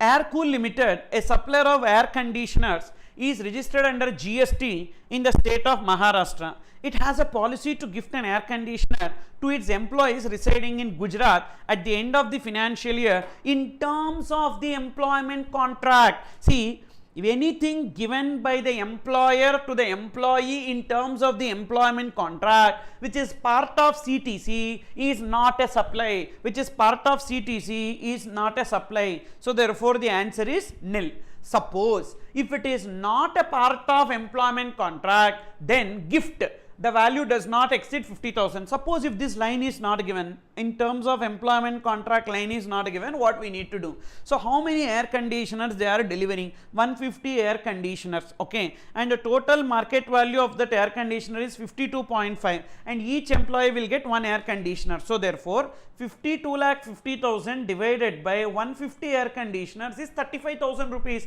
which is less than 50,000. So then also it is not a supply. Then also the answer will be nil. But directly here the answer is nil because it is covered under employment contract. Then means part of CTC. Anything given by employer to employee which is part of CTC will not come into the supply. Okay. Then look into this question. Messrs. Raman Plastics is a manufacturer of plastic toys, and it is registered under GST in Shimla, Himachal Pradesh. It procures raw material from Punjab. During April, it purchased raw material of 35 lakhs and paid IGST 6.3. So that 6.3 they will take as ITC. It supplied 30% of its production in the state of Jammu and Kashmir, where 70% was supplied taxable at 0.01% to a merchant exporter. So supply to a merchant exporter will be treated as inverted because that will be chargeable to GST at 0.1%. So therefore that will be, our purchases are taxable at what rate? Some rate. But our outward supply is taxable at 0.1%, means like a inverted turnover it should be treated. Okay, and we will get the refund of ITC in case of inverted rate structure. Now the question, and what is the formula? So refund formula is net ITC into inverted turnover by adjusted turnover minus GST on inverted turnover. For example, here 6.3 lakhs into 70% will be inverted turnover minus GST on inverted turnover. We don't have the inverted turnover value. Because here the question is, what is the last date up to which the taxpayer can claim refund of input tax credit on account of inverted tax structure? So what is the last date up to which they can claim? Okay, that is the question. So means, what is the relevant date for claiming refund? 2 years from the relevant date, we need to make application for refund. What is the relevant date? If it is refund of unutilized ITC on account of inverted tax structure, the due date of filing return will be taken. What is the due date of filing return? Which month they are going? May 2000, April. For April, what is the due date? 20th May. So 20th May 2021. So from there 2 years, so 22, 23, so 20th May 2023 will be taken. So the relevant date point you need to remember, what is the relevant date in case of refund? So the relevant date, if it is on account of deemed export, the actual date of filing return. If it is refund of unutilized ITC on account of inverted tax structure, due date of filing return, like that one point is there. So that plus 2 years should be taken, okay. So refund is an important chapter. Refund under GST is an important chapter. So already in rocket revision I have done. So hardly 1 hour only. So that you need to revise. Definitely you need to revise and go for exam. Okay. Then next question number 37. Palliwal Associates, a firm of chartered accountants registered under GST, located in Jaipur, Rajasthan, is providing professional consultancy services to its various clients. It has taken consultancy services for its business from another establishment of its firm in UK. However, it has not paid any consideration for the same. Okay. So they are chartered accountants. Where are they located? Jaipur. They provide professional consultancy service to various clients. It has taken consultancy service for its business from another establishment of its firm in UK. See, establishment of a person in India and establishment of a person outside India are treated as distinct persons as per IGST Act. In case of transactions between distinct person, we need to determine the value under Rule 28. So what does Rule 28 says? Open market value. So see this. So such services, and it is without consideration. Sir, when it is without consideration, will it become supply? Yes. 71C. Import of services from a related person or another establishment located outside India in the course or furtherance of business without consideration constitutes supply under 71C. So it's a supply. Okay, and the value will be Rule 28, open market value. So what is that open market value? Suppose if they have not received these services, they would have paid 4 lakhs, means 4 lakhs is the open market value. On that 18%, so 72,000 will be taken as the answer. Okay, then question number 38. In which of the following supply of goods and services made exclusively to government, department, agencies, etc. and persons notified under section 51, TDS, section 51 is TDS. TDS is required to be deducted. The amounts given below are inclusive of GST at 18% wherever applicable. Assume that all other conditions for deduction of TDS are fulfilled. Health department executed a contract with a local supplier to supply medical grade oxygen of 2.6 lakhs and is making full payment. Remember, so TDS is applicable under GST only when the contract value exceeds 2 lakh 50. So 2.6 lakhs is including GST. So 2 lakh 60,000 into 100 divided by 118 is 2 lakh 20,000 and odd, which does not exceed 2 lakh 50. So therefore no TDS in this case. Then second, government school is making a payment of 3.5 lakh to a supplier for supply of cooked food as midday meal scheme under government scheme. So catering service. So there are few services supplied to educational institution. Category 1 institution is exempted. What are they? Transportation, security and housekeeping service. So catering service. So catering service provided to category 1 institution is exempted. When the supply is exempted, there is no TDS that is applicable. Okay. Then number 3. Municipal Corporation of Kolkata purchases heavy generator from a supplier in Delhi. Now it is making payment of 5 lakh for such purchase. 5 lakh. So definitely 2 lakh 50,000 value exceeds, contract value exceeds. So TDS will be applicable. Finance department in Delhi is making a payment of 3 lakh to a supplier of printing and stationery in Delhi. So 3 lakhs. So 3 lakhs into 100 divided by 118. So that will be 2,54,000, more than 2,50,000. So TDS is applicable. So the question is, what are the cases where TDS is applicable? So only in the third and fourth case. So option D is the answer. Okay. Then question number 29. Sukanya, a supplier registered under GST, failed to pay the GST amounting to 5,000 for the month of January. How much? 5,000 rupees. The proper officer imposed a penalty on Sukanya for failure to pay tax. Sukanya believes that it's a minor breach. What is a minor breach as per section 126? So any breach where the tax involved is less than 5,000 is only minor breach, not equal to 5,000. So penalty is leviable on Sukanya since the breach is considered as minor breach only if the amount of tax involved is less than 5,000. That is the correct answer. So if the amount tax involved is less than 25, no, wrong. So here if the tax involved is up to 5, that is also wrong. So only less than 5,000 is considered as minor breach. Then question number 40. Sukimal, a sole proprietor, has to appear before the appellate authority. He decides to appear through an authorized representative. Which of the following persons can be appointed as authorized representative of Sukimal under GST law? See, legal representative can act as like legal representative.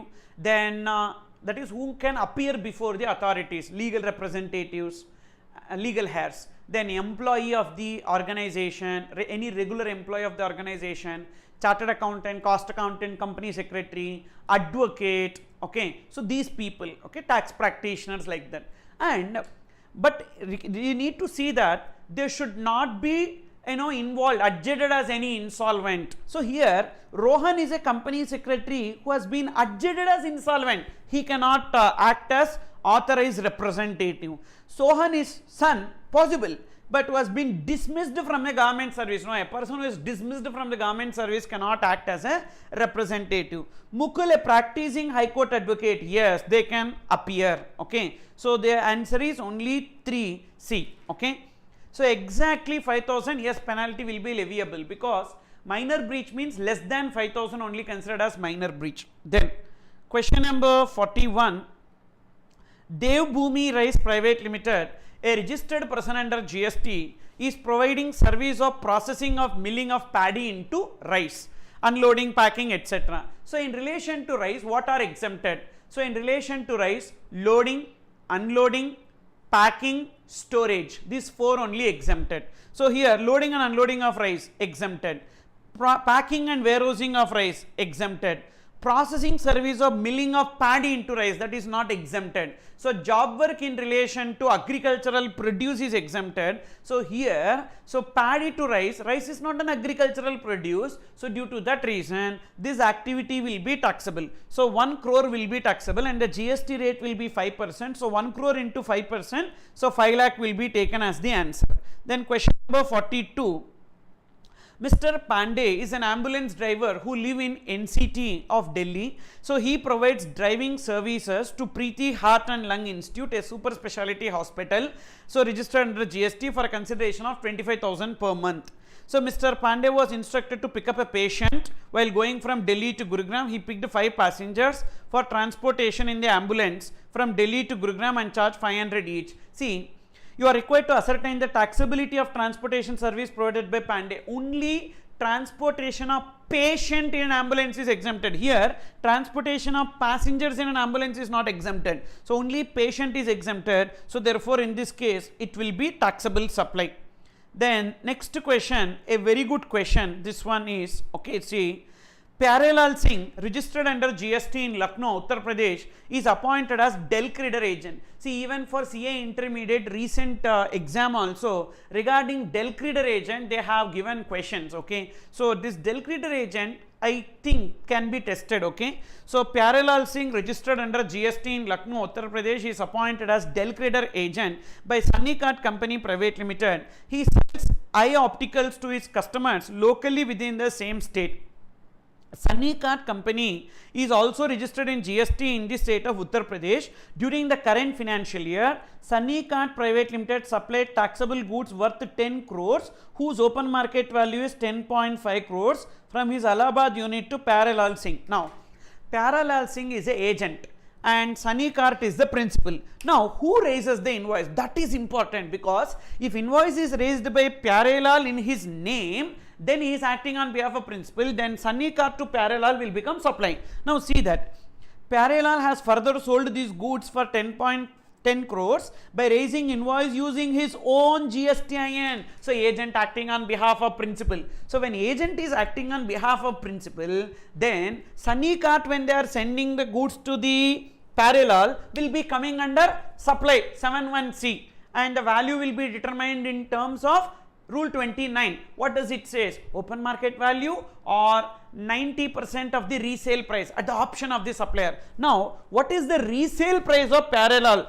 Pyarelal, has further sold these goods for 10.10 crores. So, 10.10 into 90%, 9.09, or open market value 10.05 at the option of the supplier. Definitely supplier will go for lower value.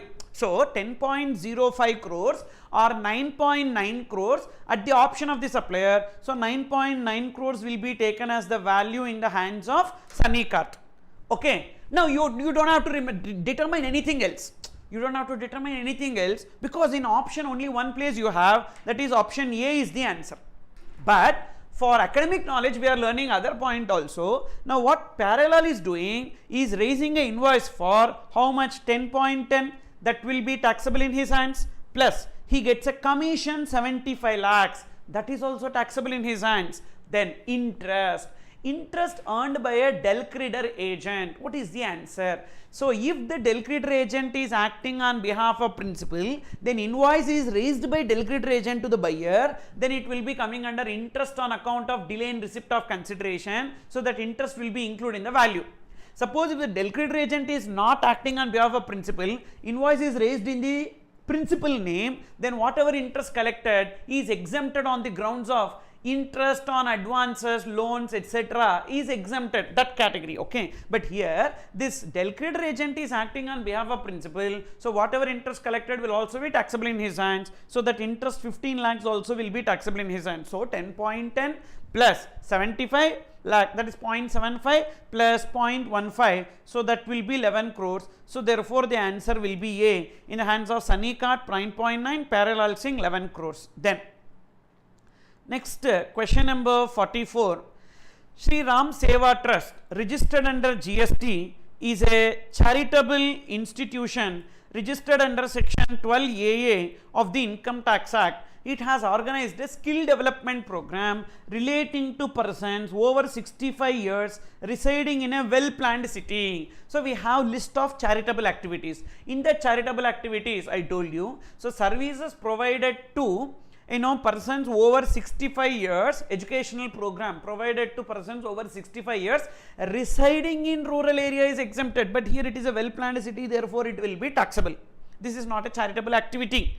Now, what will be taxable? Subscription program taxable, sponsorship fees taxable, consideration for supply of goods taxable. Besides, the trust has received donation 2 lakh. Nothing is given means it will be unconditional donation. So, conditional donation means you should tell. So, the 2 lakhs is for what? But they did not say. Means unconditional donation. So, these 3 only will be taken as the value. So, 1 lakh plus 3 lakh, 4 lakh, 4 lakh plus 50,000, 4 lakh 50,000 will be taken as the value. So, unconditional donations will not be considered as consideration if it is unconditional. If it is a conditional, yes, it will be. Okay. Then, next question. The Resident Welfare Association of Kutum Housing Society is registered under GST in the state of Maharashtra. There are 103 BHK flats and 104 BHK flats in the society. It received or paid the following amounts in the month of January and February. So, January, first we will see January. What is the taxability for January? So, we need to remember one thing. If the maintenance charges per month per member does not exceed 7,500, it is exempted. So, for 3 BHK, it is 7,000, does not exceed 7,500, therefore, it is exempted. Whereas, for 4 BHK, 10,000, more than 7,500, entirely taxable. Okay. So, for the month of January, let us see what will happen. So, for January, if you see, so total 100 flats, 4 BHK flats and 10,000 rupees is charged, and the rate of GST, if you see, is 18%. 18%. So into 18%, that will be their liability for January. So 100 into 10,000 into 18%, that will be 1,80,000. Okay. Then what about interest? So interest is exempted. Interest on loans, advances, deposits is exempted. Then taps, pipes and other sanitary fittings purchased for 3 BHK flats. As 3 BHK flat maintenance charge is exempted, inward supply used for exempted outward supply, ITC not available. So ITC not available in this case. So the liability will be 1,80,000. So we have two options. So then we need to determine for February also. Now February 7,000 is exempted. Why exempted? Because that does not exceed 7,500. 10,000 will be taxable. Okay. So therefore here also same. February also same. So 100 flats into 10,000 into 18%, that will be 1,80,000. Then next.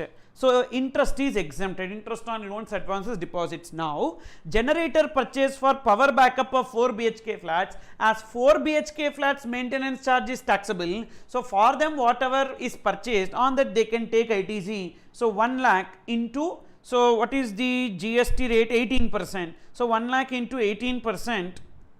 1 lakh into 18%, that is 18,000. So then what will be the liability? So here 1,80,000 and here it will be 1,62,000 will be taken. Okay, 1,62,000. So then the answer will be 1,80,000 and 1,62,000. Option B will be taken as the answer. Okay, we won't consider the court ruling. No, court ruling, Madras High Court case don't consider for exam. So as per Madras High Court case, only the amount above 7,500 will be taxable, but that's not for exam.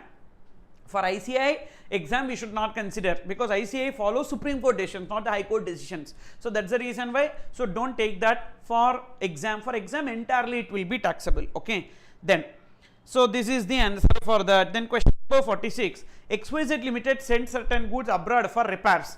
XYZ Limited has been advised by their consultants that they will have to pay customs duty only on fair cost of repairs. So when goods are exported for repairs and when it is imported after repairs, they don't have to pay the entire value. They need to pay only on fair cost of repairs, freight and insurance both ways as per notification 45/2017. What are the conditions for that? So the goods should be re-imported, exported for repair should be re-imported within 3 years, plus it can be extended for a further period of 2 years. So 3 plus 2. So correct. This condition is correct.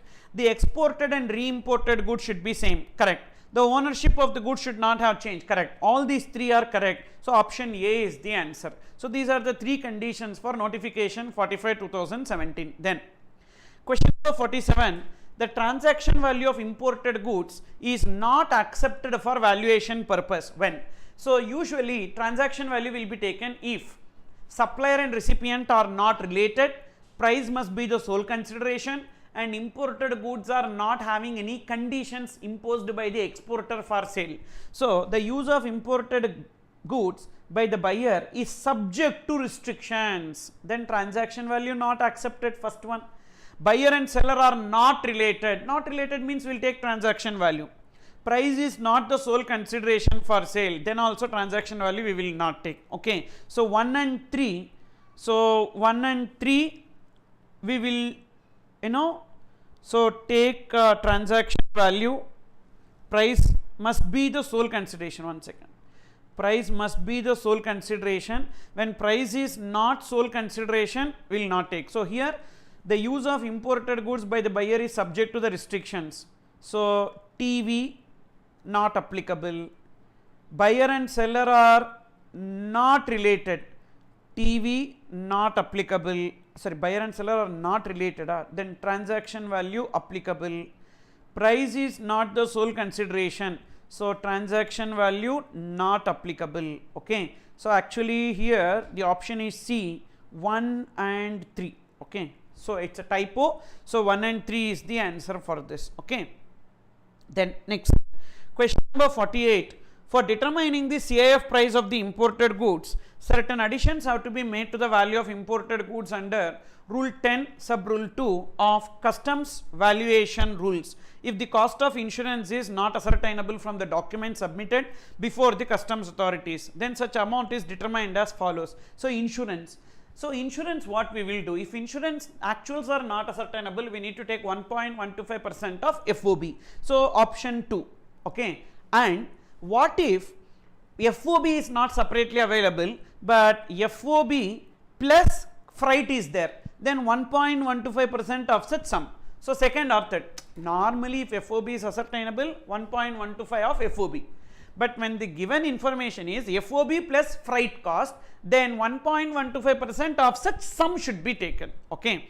So 2 and 3 both are correct. So 2 or 3 both are correct. Option C is the answer. Then question number 49. Suhasini Oberoi, an Indian resident who was on a visit to USA, returned after 6 months for contesting in assembly elections of her state. She was carrying with her the following items: personal effects, so personal effects is exempted; laptop computer more than 18 years, so exempted; jewelry allowance is available only if her stay abroad is more than 1 year, but she is returning after 6 months, so no jewelry allowance, fully it will be dutiable; music system dutiable, so 67 plus 58,000, and she is returning from USA, so 67,000 plus 58,000. So dutiable value will be, so 1,25,000, and we have a general free allowance. What is a general free allowance? 50,000. So 50,000 if you reduce, then 75,000. So then what will be the baggage duty? So duty will be 75,000 into 38.5% will be taken. So 38.5% on 75,000, so will come to 28,875. So option A will be taken as the answer. Then last MCQ. Sohan Enterprises Limited had imported goods after paying the customs duty of 25 lakhs at the time of import. So these goods were used and later re-exported after 19 months of import.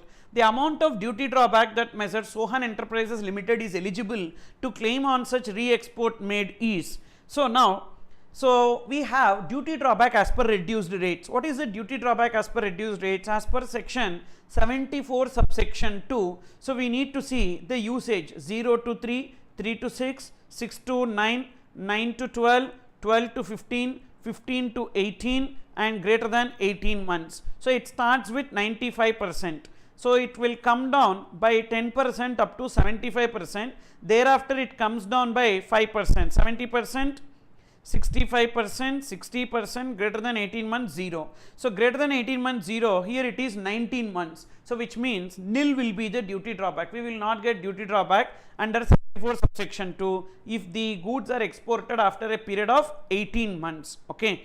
So therefore that will be taken here. Nil will be the answer. Done.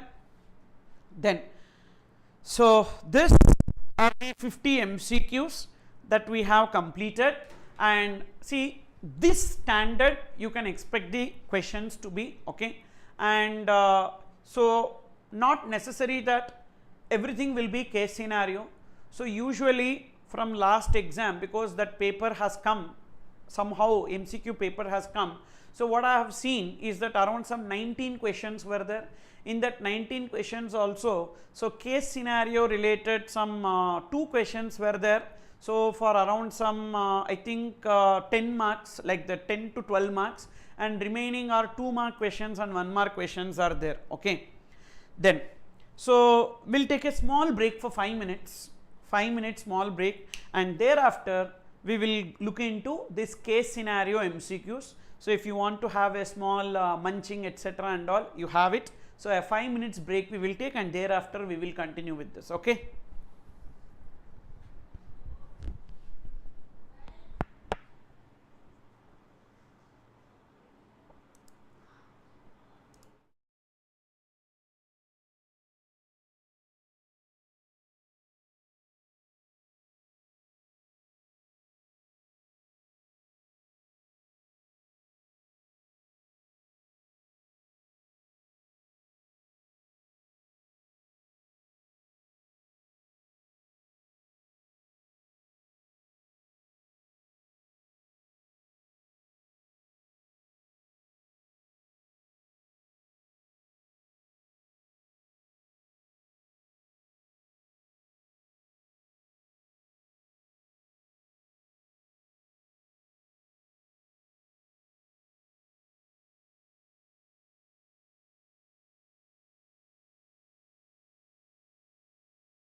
Okay, so welcome back.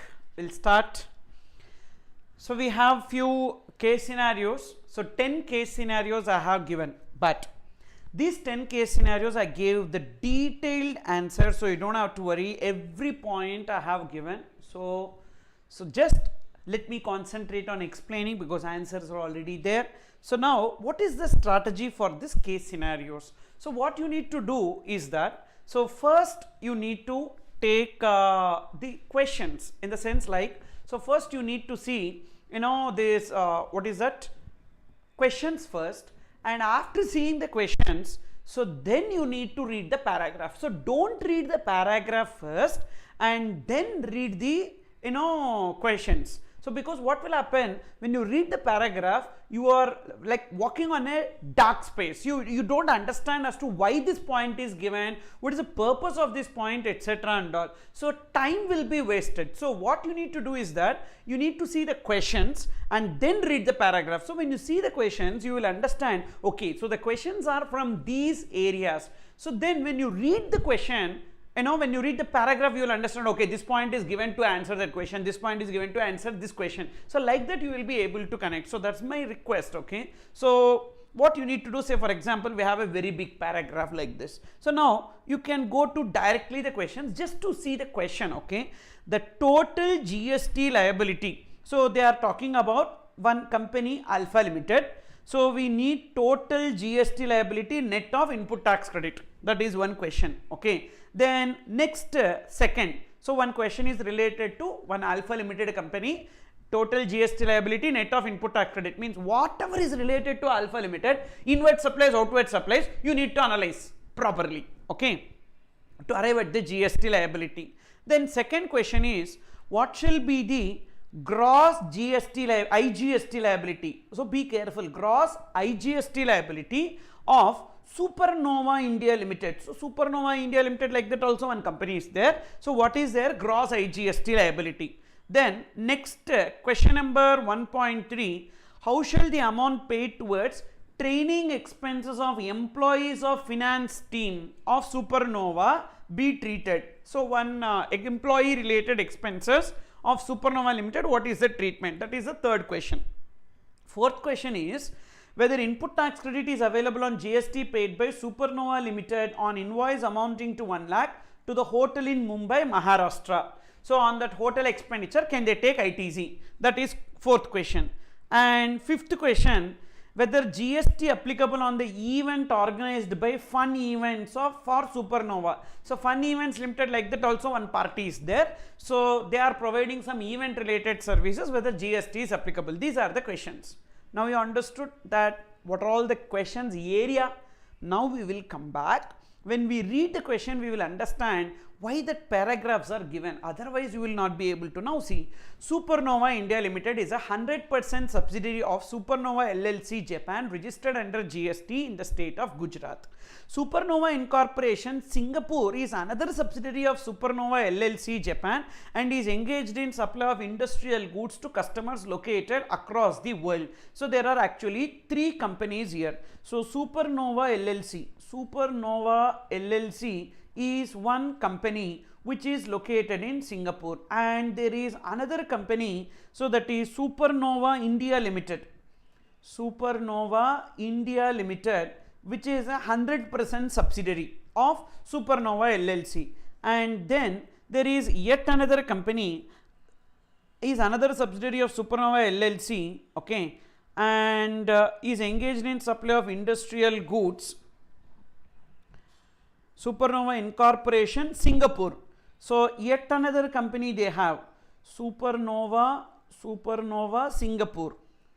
Singapore, like that three companies they have given, okay. But actually if you see in the questions, they are asking questions for Supernova India Limited only, so but not related to this. In India, Supernova Incorporation Singapore sells goods to a subcontractor registered under GST in the name of Alpha Limited.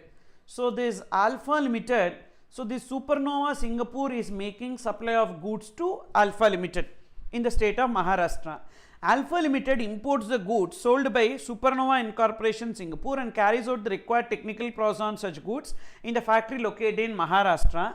After processing of goods by Alpha Limited, the goods are supplied to Supernova India Limited.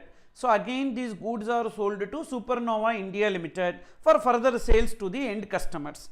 As a holding company, Supernova LLC Japan recovers an amount equivalent to, okay, Supernova, this head company is Japan, na? Okay, sorry. So Japan, now as a holding company, Supernova LLC Japan recovers an amount equivalent to 20% of the sales made by Supernova India Limited as a commission on monthly basis.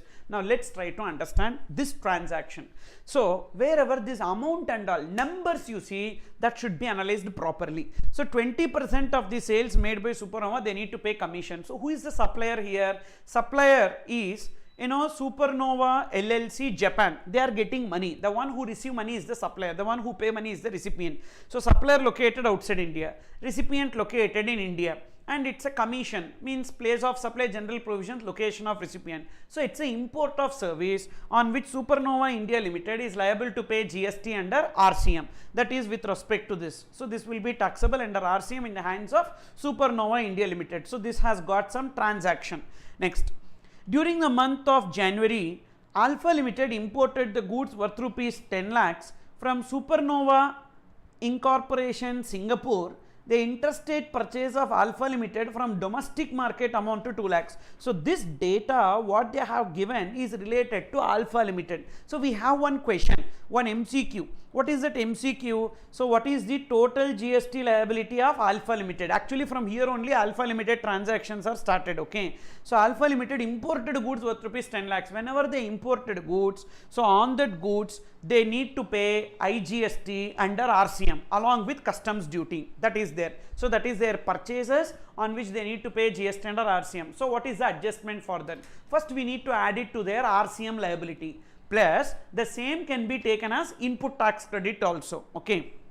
Then the interstate purchase of Alpha Limited from the domestic market amounting to 2 lakhs. On the 2 lakhs already they paid GST, which can be taken as ITC, that will not be added to their liability. During the month of January, the value of processed goods, they are selling some goods by Alpha Limited to Supernova India Limited amounted to 10 lakhs, okay. So what is their outward supply? 10 lakhs. Further, Supernova India Limited paid an additional amount equal to 2 lakhs for transportation and handling goods for the third party, which was contractually agreed to be paid by Alpha Limited. Any expenditure that the supplier is liable to pay but which is paid by the recipient should be included in the value as per section 15(2)(b). So for this 10 lakhs we need to add this 2 lakhs. So 12 lakhs is the value. No GST was payable on such transportation and handling. Alpha Limited has also charged an amount equivalent to 12,000 on such processed goods as municipal levy other than GST. Taxes, duties and cess other than GST should be included in the value as per section 15(2)(a). So therefore 10 lakh plus 2 lakh, 12 lakh plus 12,000. So 12 lakh 12,000 will be taken as the value of their outward supply. So this data what they gave is for Alpha Limited, okay, is for Alpha Limited.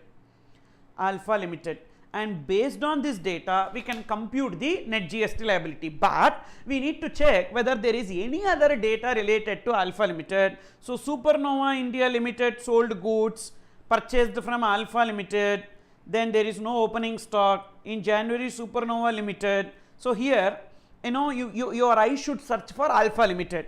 Further, an employee of Supernova has visited the manufacturing unit of Alpha Limited. So we don't have any other transaction related to Alpha Limited. So means this paragraph alone we have for Alpha Limited. Now we will complete the net GST payable first. What is their outward supply? So 10 plus 2 plus 12,000. So 12 lakh 12,000. 12 lakh 12,000 is their outward supply.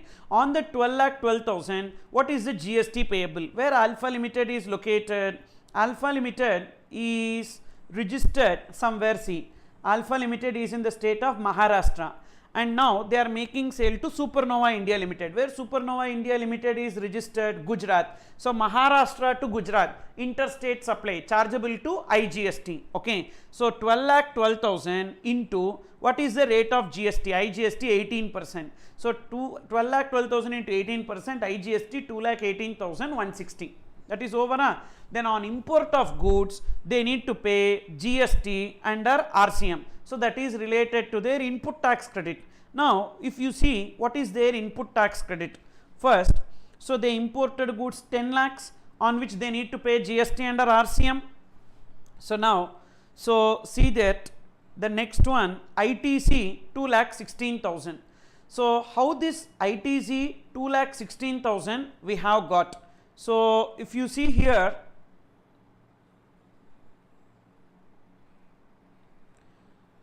so ITC of IGST, one second,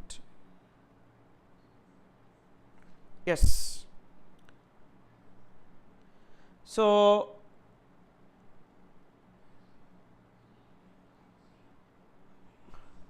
so 10 lakhs and 2 lakhs, so 12 lakhs into 18%, 2,16,000, because we don't have customs duty. So IGST we take 10 lakhs plus 2 lakhs, these two are purchases.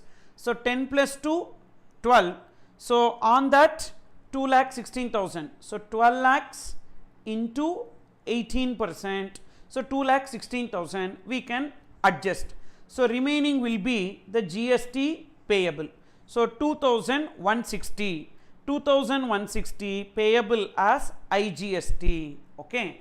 Then, so that is this. But sir, what about the GST paid under customs? So that will not be our RCM liability, that will be payable along with customs duty. But that can be taken as ITC and adjusted against our GST liability. Actually, you may get a doubt, sir, won't this 2,16,000 will come under their RCM liability? No, because the 2,16,000 is part of customs. Under customs we have paid. So that we will take as credit. So therefore 2,160 will be taken as the answer for this. This is the first one. So Alpha Limited story completed. Now the next question is related to Supernova India Limited. For that they gave some data. Already Supernova India Limited has got one transaction, import of services, on which they need to pay GST under RCM. Now let's see other one.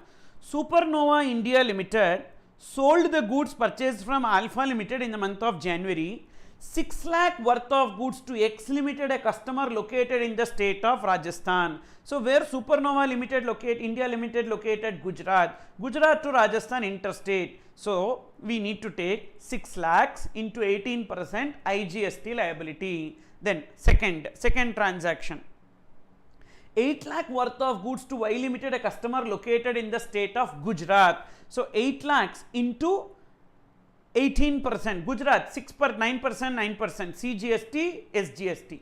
Okay. Then next one. So what is the next one? There is no opening stock and closing stock. In January, Supernova Limited sent 5 employees. So outside there is no amount related information. Further, Supernova India Limited has visited the manufacturing unit of Alpha Limited. Okay, that is their inward supply. Then we don't have anything else. So this import of services on which they need to pay GST under RCM. But see the question. The question is what? What is the gross IGST liability without any adjustment of input tax credit? Okay. So, and on import of services, they need to pay GST under RCM. So that will also be part of gross liability. They did not ask gross IGST liability under FCM. So gross IGST liability means both under FCM as well as RCM.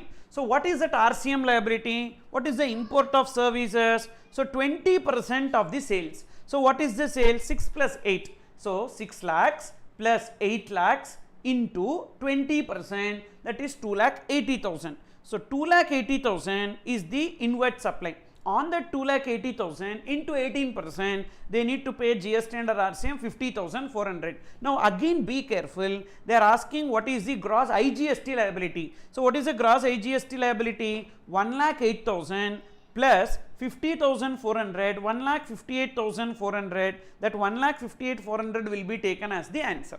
Okay, they are not asking total liability, gross. Okay, ITC we don't have to bother without any adjustment of ITC.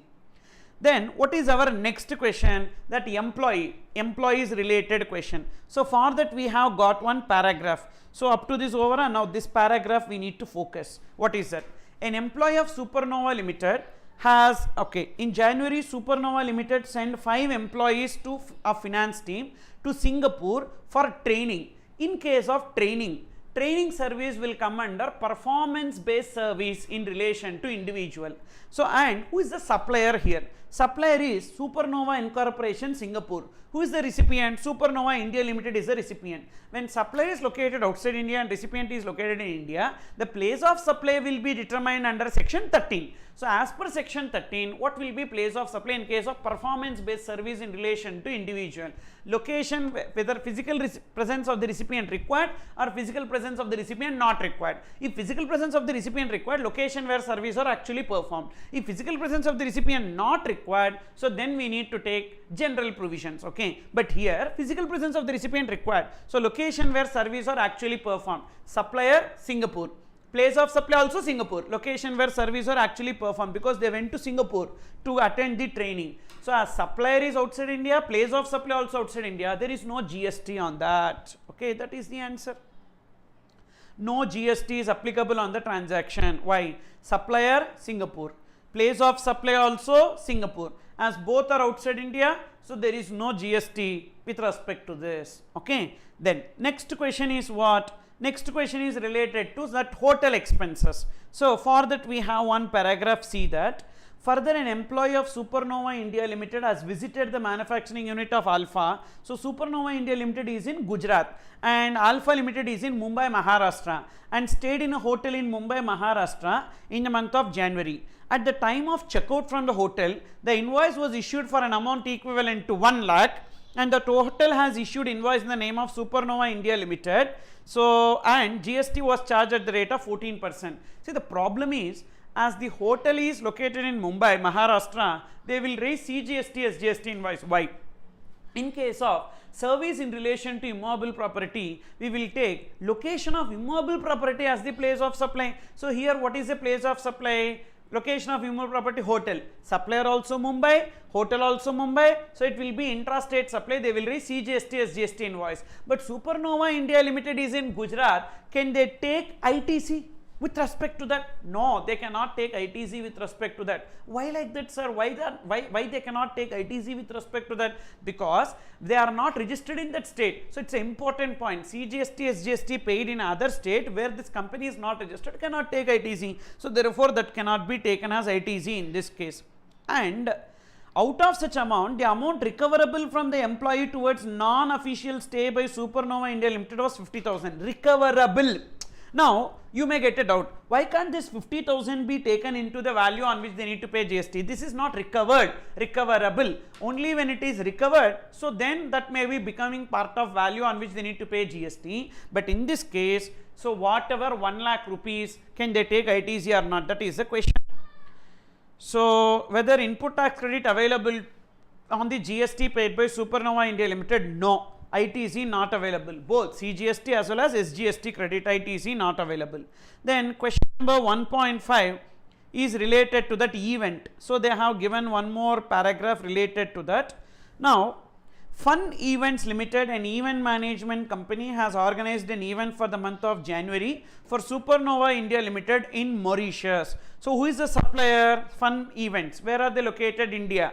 So, Supernova India Limited, India. So, section 12. And organizing an event. In case of organizing an event, B2B, location of recipient, B2C, location where the event is held, but it is B2B because supplier, recipient is Supernova India Limited, registered in Gujarat. So, B2B, location of recipient. So, what is the location of recipient? Gujarat. That will be taken as the place of supply in this case. Okay. So, GST is applicable and the place of supply will be Gujarat. So, option B is the answer. Okay.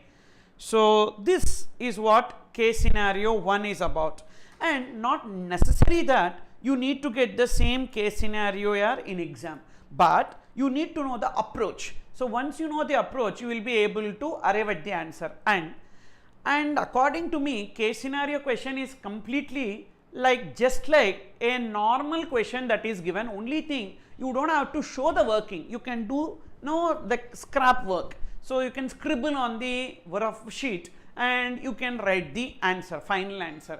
But only thing, timing. The timing is very, very important. So you ensure that you are not spending more than 30 max to max 40 minutes, not more than that. So but it is time eating situation, that's why. Okay, next, case scenario 2. Case scenario 2 is XYZ Limited. Sir, important service of 12 lakhs on that IGST. Import of service 12 lakhs on that IGST. That's what? On not import of service is 12 lakhs. Actually, in this case, the import of service is only 10 lakhs. The 2 lakhs is local purchases. That's what I am telling. This 10 lakhs, is import of goods, not import of services. Import of goods, not import of service, import of goods. So import of goods 10 lakhs means on that already we paid customs duty. That will not be added to GST liability because that is customs duty payment. The IGST under customs we pay as a part of customs duty. That's why we are not taking it under the RCM liability here. Okay. So that point you need to have a clarity. Next question. So this XYZ Limited is registered in India. This question is there na. Now look into the MCQs. Determine the net outward GST liability payable in cash of XYZ Limited. So net liability we need to compute.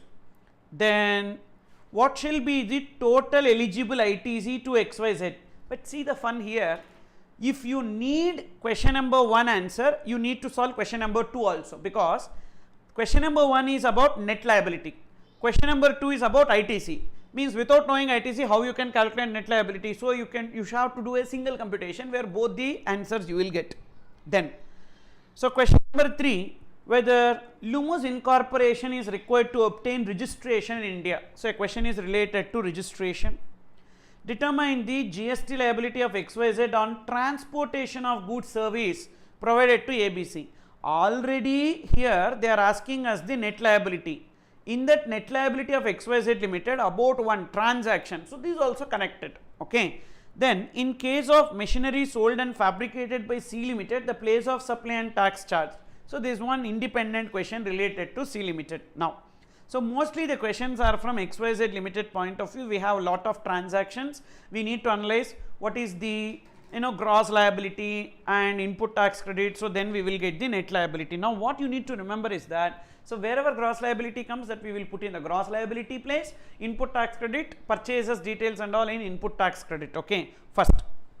So they are registered in Rajasthan and operates in multiple business, and they are basically into works contract service by way of fabricating and installing the body for large transportation vehicles. The chassis of the vehicles are provided by the customers, and XYZ procures the material and they provide the service. That is that knowledge of business. In addition, they are also engaged in providing transportation of goods by road through its own fleet of trucks. GST is chargeable on such service at 5%. Remember, any person who is providing transportation of goods service, the rate of GST is 5% means it will be covered under RCM. Why? GTA has two options. If GTA opts to pay GST under FCM, then the rate of GST will be 12%. But if 5% is given, GTA is not paying GST, but the recipient is paying GST under RCM. Okay, that is this. Then, during the month of January, XYZ Limited undertook the following transactions. Now, be careful. Sales transactions will be kept in outward liability, purchase transaction input tax credit, and sale transactions on which liability is not on them but on their recipient will not be added to their liability. Okay, be careful with respect to that. First, we will take the sale transactions. Okay, so what are the sale transactions that we need to know here first? So first, if you see, provided transportation of goods service to A Limited, a registered person under GST in the state of Gujarat, and received an amount of 10 lakhs as consideration for the same. So this is sale, that is outward transaction, and this is provided transportation of goods service to A Limited.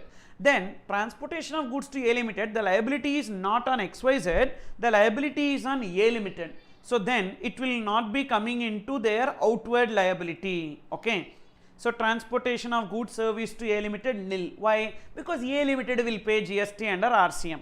Then next one, purchase, so that is inward supply. First we will complete the outward supply data. So purchased, then XYZ Limited procured, so that is also purchase data.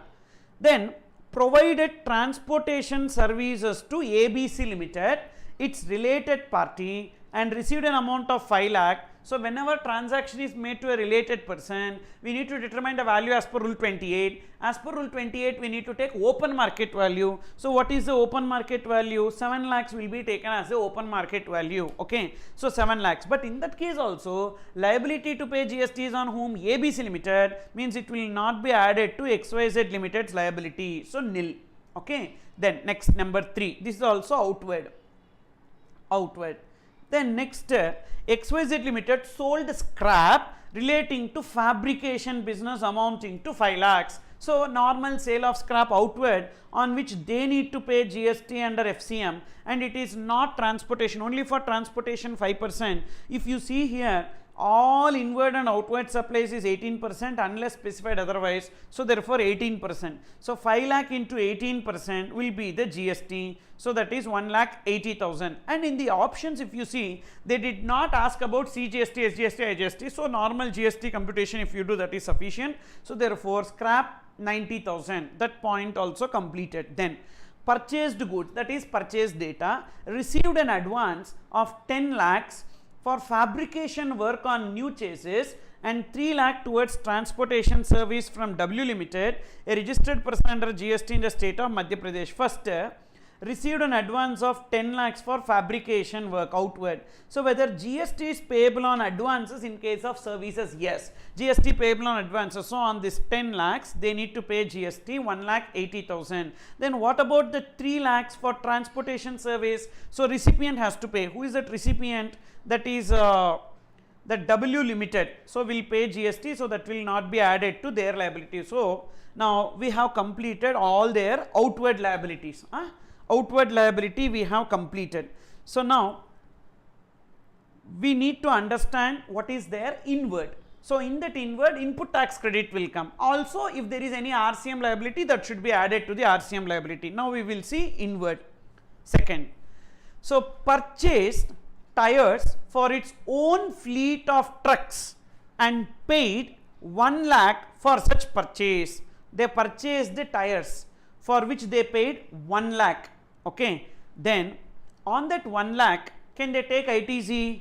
Yes, they can take ITZ, provided their outward supply is taxable. But wait, for their own fleet of trucks, their outward supply is transportation, that is completely covered under RCM. Outward supply covered under RCM is what? Exempted for the purpose of ITZ. So they cannot take ITZ. Okay, as our outward supply is covered under RCM, because we have the meaning of exempted supplies. So what is that? Notified as exempted, nil rated, non-taxable, outward supply covered under RCM, sale of land, sale of building, and transaction in securities. Correct? So we have certain transactions treated as exempted. So in that supply covered under RCM. So ITZ not available in this case. This is an inward, but ITZ not available. See this. So ITZ not available with respect to this tires, that is purchase of tires, ITZ not available, nil. Then next one is second inward supply, purchased a machinery with an advanced technology for fabrication of body for luxury buses. Fabrication work is taxable, so they can take ITZ 50 lakhs. Okay, and the machinery is installed at XYZ Limited's premises, and the same was purchased from B Limited, a registered person in the state of Rajasthan. Okay, B Limited. Now B Limited procured such machinery from C Limited, and C Limited is a registered person in the state of Maharashtra. Delivery was made by C Limited to XYZ Limited. There are three parties, bill to ship to transaction. C delivered the goods to XYZ. C delivered the goods to XYZ, but they raised bill to B Limited. Now we should not see that bill, because XYZ is purchasing from whom? B. So what is the price at which XYZ purchased from B? 50. Now this point is given to confuse us. This 42 lakhs is given to confuse us, because they did not purchase from C, they purchased from B. So B, what is the invoice raised? 50 lakhs. On that 50 lakhs, 18%, that is 9 lakhs can be taken as ITZ. So these 2 points are the inward. Then next inward supply is XYZ Limited procured certain engineering services for its fabrication business through electronic mode from Lummus Incorporation, a company located in Italy. The consideration paid to Lummus Incorporation was 15 lakhs. So now see this. XYZ procured certain engineering service, import of services for its fabrication business through electronic mode from Lummus Incorporation, a company located in Italy. So performance based services in relation to goods. Okay, performance based service in relation to goods. So, and electronic mode means location of recipient will be taken as place of supply. So whether this 15 lakhs will be chargeable to GST? Yes. Remember, on this 15 lakhs, first we need to take it as our liability. Why? RCM. RCM liability 2,70,000. Okay. RCM liability, in our liability we need to take 2,70,000, and the same should be taken as input tax credit also. Okay, whatever GST paid under RCM, first we need to add it to our RCM liability, and that can be taken as, that should be taken into input tax credit. Two adjustments. Then next, further certain goods were exported by XYZ Limited for carrying out repair works on the same to Lummus Incorporation. The consideration was 5 lakhs. Now see this. So performance based service in relation to goods. This is a performance based service in relation to goods, and they are exporting the goods. What will be taken as the place of supply? So location where service are actually performed. Where is it performed? Outside India. Supplier is Lummus Incorporation outside India. Location where service is actually performed also outside India. When supplier is outside India, place of supply outside India, no GST. So there is no GST on this 5 lakhs. Okay. So now we completed all inward and outward, and one more point is also there here. Purchased goods relating to fabrication business for 10 lakhs, out of which 1 lakh is stolen. So goods purchased which are lost, stolen, destroyed, written off, etc., we will not get ITC with respect to that. So on this 1 lakh we will not get ITC. So means only 9 lakhs. So 9 lakhs into so 9 lakhs into 18%, 1,62,000. So now we have got outward liability and inward liability. What is the input tax credit? 13,32,000, that we got as an answer. Input tax credit over. Now what is a gross liability? 2,70,000. Now we have 13,32,000. We can use it for payment of 2,70,000. Now FCM liability will be nil, but whatever GST they need to pay under RCM, they have to pay, even though they have enough credit, because GST payable under RCM can be paid only using cash ledger but not credit ledger. So this 2,70,000 will be their liability. That is the answer. Okay. Then next, third, there is one more question connected to this. Determine the GST liability of XYZ Limited on transportation of goods to ABC. It will not be taxable in the hands of XYZ, it will be taxable in the hands of ABC. So therefore nil, there is nothing. Okay, 3 questions we completed. Now see this, whether Lummus Incorporation is required to obtain registration in India to discharge GST liability. If yes, compute the amount of GST liability first.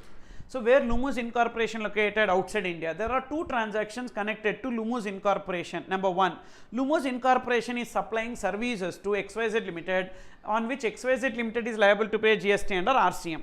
Second, so Lummus Incorporation is carrying out the activity on goods outside India, which means there is no GST liability on Lummus Incorporation. When there is no GST liability, why they need to register? They don't have to register in India. No, as GST liability of Lummus Incorporation is nil. Then one more question. In case of machinery sold and fabricated by C Limited. Now C Limited is selling to B Limited. The place of supply will be what? So now there are 2 transactions. First between C Limited and B Limited. Bill to ship to na C Limited and B Limited, B Limited and XYZ Limited. For C Limited and B Limited, so we need to determine the place of supply as per 10(1)(b). We need to take the billing address. What is the billing address? B Limited's address. Even though goods are delivered to XYZ, but B Limited should be taken. So that will be Rajasthan. So therefore it will be C Limited Rajasthan interstate supply. So that should be taken. Okay. So we need to take location of B Limited and location of fabricated by C Limited. So B Limited should be taken. So what is the question they are asking? The place of supply. The place of supply is, and GST will be 7,56,000. So that will be taken as the answer. B, location of XYZ Limited and IGST 7,56,000. Okay. So now why sir we are taking this way? That is location of XYZ Limited, IGST 7,56,000. Actually we missed one point. What is that point? Why we should apply bill to ship to transaction in case of goods installed or assembled at site? That point is there. So see here, what is happening is that C Limited directly installed, the delivery was made by C Limited directly at the premises, and the installation work was carried out by the engineers of C Limited. In case of goods assembled or installed at site, so 10(1)(d) will come. So bill to ship to transaction is general provision, 10(1)(d) is specific provision, installation related. So location where goods are installed is XYZ premises, so that will be taken as the place of supply and IGST liability. So that is the answer for this. Then, so this is about two case scenarios, okay, and remember 10(1)(d) and 10(1)(e) are specific provisions. So 5 provisions are there for place of supply. Supply involves movement of goods, ending point should be taken. Supply does not involve movement of goods. 10(1)(c), the location of goods at the time of delivery. Bill to ship to transaction, billing address should be taken. These 3 are general. 2 specific provisions are there. When goods are assembled or installed at site, location where goods are assembled or installed. Then last, in case of supply of goods on board a conveyance, so the starting point of the goods, location where goods are loaded on board, that will be taken. Okay. So that last 2 provisions are specific provisions. Then we have this case scenario 3. So let's see first the total value of inward supplies on which GST payable by Dinanath under RCM. So inward supply on which they need to pay GST under RCM. Then next 3.2, the total input tax credit that can be availed by Dinanath. So these 2 are connected. What are the inward supplies on which they need to pay GST under RCM? What are the inward supplies on which they can avail ITC? So these 2 parallelly we can learn. So first inward supply, if we need to pay GST under RCM, that we will take for A, and if we can avail ITC on that, that is required for B. 2. Then next, so third one, the gross GST liability of Dinanath. Okay, gross GST liability assuming no ITC means outward supply data. So outward supply data, if you get question number 3, you got. Number 4, the penalty that may be leviable for failure to display. So one penalty related question. First, we will see what is the transactions about. Dinanath of Kolkata, a registered person under GST, deals in sales and service of electronic goods such as TV, refrigerator, washing machine, etc. It also provides service of repair and maintenance of the said goods. His aggregate turnover during the preceding financial year was 6.2 crores. He furnished the following information for the month of December. Outward supplies during the month of December are as under. So these are the outward supply data. Supply of goods to unregistered person residing in and around Kolkata. Where are they? Kolkata. So unregistered person in and around Kolkata. Yes, that is outward supply, that will be added to their gross liability. How much? 12 lakhs. We have one question related to gross liability. So 12 lakhs. And what is the rate of GST? The rate of GST here is CGST, SGST 9%, IGST 18%. Now on 12 lakhs, CGST, SGST will be payable. So that will be part of third question answer. Okay. So 12 lakhs, CGST, SGST 9%. Okay. Then next outward supply, if you see, so supply of goods to a dealer in Bihar, interstate supply. Supply of goods to registered dealer in West Bengal. Okay. So these 2 will be coming under interstate supplies. Repair and maintenance service provided to unregistered person.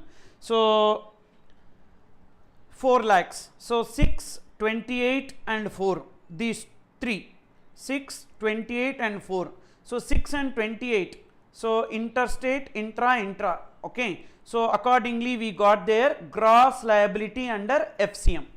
This data directly copy paste from the question, nothing else. So we got the gross liability data from the question. Okay. So we completed outward supplies. Now inward supplies. Inward supplies, if we need to pay GST under RCM, that will also be added to gross liability, plus question number A1 also we will get. Okay, see this. Purchase of goods from registered dealers, interstate supply 30 lakhs. We purchase from registered. Are we required to pay GST under RCM? No. But can we take it as ITZ? Yes. So 30 lakhs means for second question it will be useful. 30 lakhs into, so from where we purchased it, so interstate supply IGST. So 30 lakhs into 18%. For second question it will help 5,40,000 ITZ. Okay. Then next one. Next. So purchase of goods from registered dealers. See, that is the reason why I asked you to read the questions once. When you read the question one, you will know which point will be useful. So you cannot repeatedly do the same thing, na? So that's why. Okay. Purchase of goods from registered dealers, intrastate supply. This is CGST, SGST paid. No need to pay under RCM. Already they are registered. So therefore we have paid to them. So we can take it as ITZ. 4 lakhs into CGST, SGST. 4 lakhs into CGST, SGST, 36,000. 1 second. So 4 lakhs into CGST, SGST, 36,000. Then that is second transaction. Next, third, purchase of goods from unregistered dealers, no GST. First of all, no GST. And 9 subsection 4 is applicable now what? Whenever we make purchase from an unregistered person, only to a promoter or builder, they need to pay GST under RCM, but not others, correct? So therefore, 9 subsection 4 is not applicable for all, means no GST on this 2 lakhs. So you can see here, no GST on this 2 lakhs, okay? So nil, on this 2 lakhs there is nil, nothing. Next, number 4, fourth purchase. Transportation charges paid to Home Logistics GTA, GST not charged by the transporter on the said bill means what? We need to pay GST under RCM, okay. So on this 2 lakhs, we need to pay GST under RCM. So 3 places we need to adjust. First, 3 places it will come. First, we need to determine RCM liability. There we need to take 2 lakhs. So see the first question. What is the total value of inward supply on which GST payable under RCM? 2 lakhs. And on that whatever GST paid we can take as ITC. How much? 2 lakhs into 5%. 2 lakhs into 5% we can take as ITC. It is added to ITC. Plus it will also be added to their liability. It will also be added to their liability under RCM. So GTA service 2.5%, 2.5%. Understood? Then next transaction. Next transaction, payment made to Star Security Services Private Limited, not registered under GST for providing security services. Security agency services, listen, security agency services will come under RCM if supplier is other than body corporate. But here the supplier is body corporate, so it will not come under RCM, FCM only, and we can take, and this person is not registered under GST, means there is no GST on that. So don't just add it under RCM liability. Why? Security agency service will come under RCM if the supplier is other than body corporate and the recipient is registered. So here supplier is body corporate, so it will never come under RCM. So on this 0.5 we don't have any RCM and no GST itself on this 50,000. Okay. Then next one, loading and unloading charges paid to laborer. So here laborers, usually laborers means they are not registered, so there is no GST on this 0.1 also, okay. So this 10,000 also there is no GST. Then next,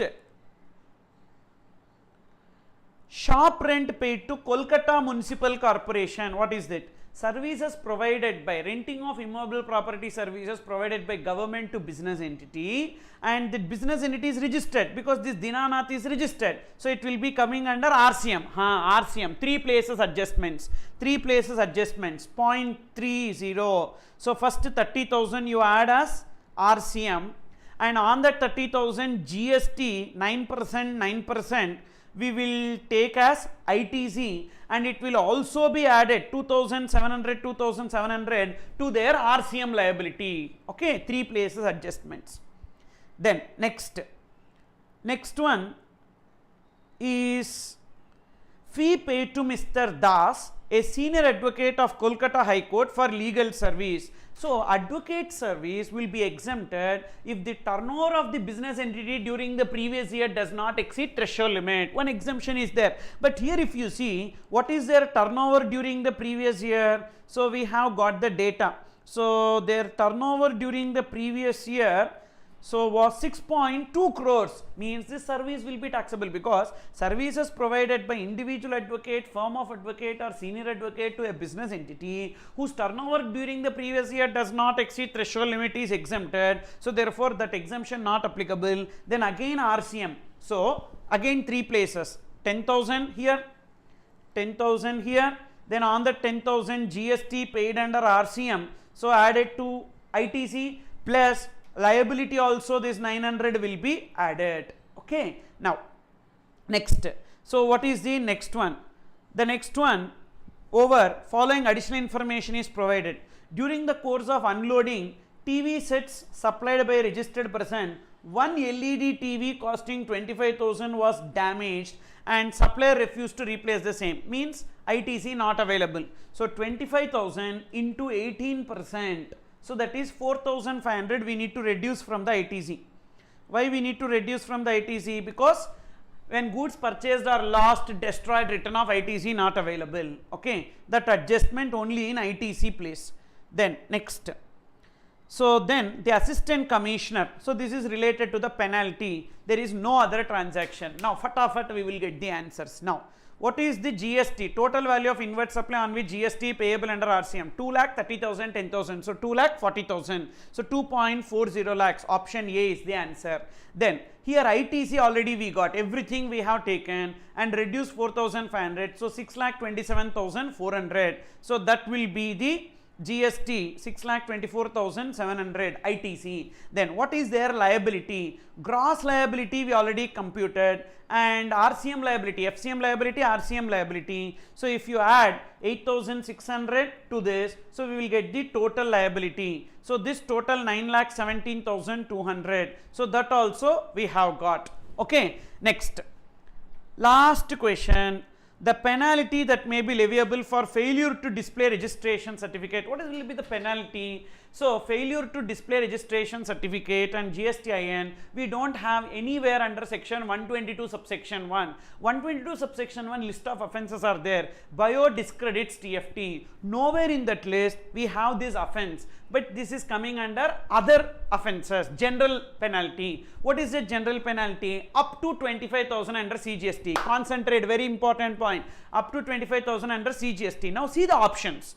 In the options, whether 50,000 is given. If 50,000 is given, that is the correct answer. Why? Because penalty they have asked not under which section. So not under which act, which means total penalty we need to write. So what is the total penalty? 50,000. Anywhere in the option we have 50,000? No. So then we have 25,000. Yes. So then 25,000 will be the correct answer. Sir, what if 50,000 will be there? 50,000 will be taken as the answer. Why? Because they did not give act. Suppose if they give CGST Act, then 25,000 only correct answer. If they give CGST Act like that in question, 25,000 correct answer. If they say penalty, no act reference, then total penalty, both under CGST and SGST, together we need to calculate and see whether that option is there. If it is there, that is the correct answer. Okay. So this is about case scenario number 3. Okay. Now these 3 case scenarios, yes, it is difficult. I told you whatever questions that I have selected are the difficult ones only. So easy ones and all I have not selected. So because you need to know, come what may, worst come scenario, it may not come as MCQ, but what if the same type of question comes as descriptive question, there also it will be useful, na? Okay, so for that reason, okay, and we'll take a small break, okay, we'll take a small break. So just I'll have some water and come. So I'm just holding on only. So just 1-2 minutes, I'll have some water and come back, and we will see the next case scenario. Okay.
Yes.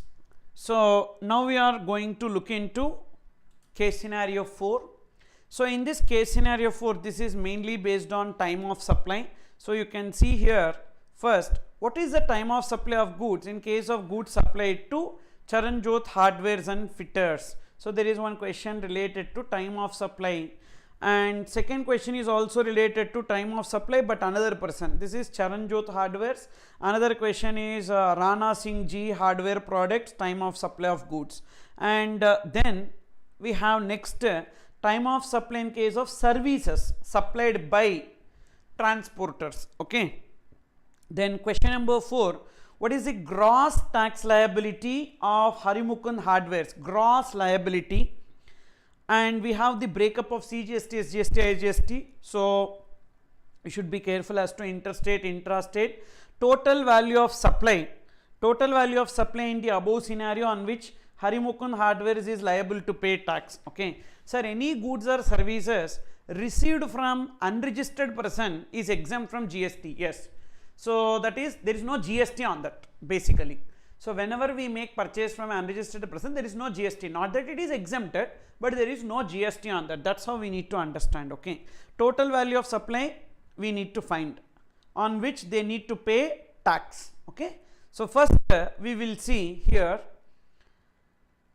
Harimukund Hardwares, a partnership firm registered in GST in the state of Uttar Pradesh, is engaged in supply of door and window fittings across India, and in the month of October it made following outward supplies. Name of the receiver, so Nand Kishore Traders, Haryana, taxable value 5,75,000, date of invoice, date of receipt of payment, date of removal of goods. So there is one time of supply provision. Time of supply in case of goods is determined under section 12. So what is the time of supply of goods? Due date of invoice or actual date of invoice, whichever is earlier. So what is the due date of invoice? So at the time of removal. Okay, so here due date of invoice is this and actual date of invoice is this. Okay, now what is the time of supply for this transaction? Nandakishore Traders 10th October, so the time of supply will be 10th October. Then Charanjot Hardwares 12th October, 10th October, whichever is earlier, 10th October. Rana Singh Ji Hardware, so 17th October or 20th October, it will be 17th October. Okay, then next transaction Annapurni Hardwares 18th October, 19th October, whichever is earlier, 18th October.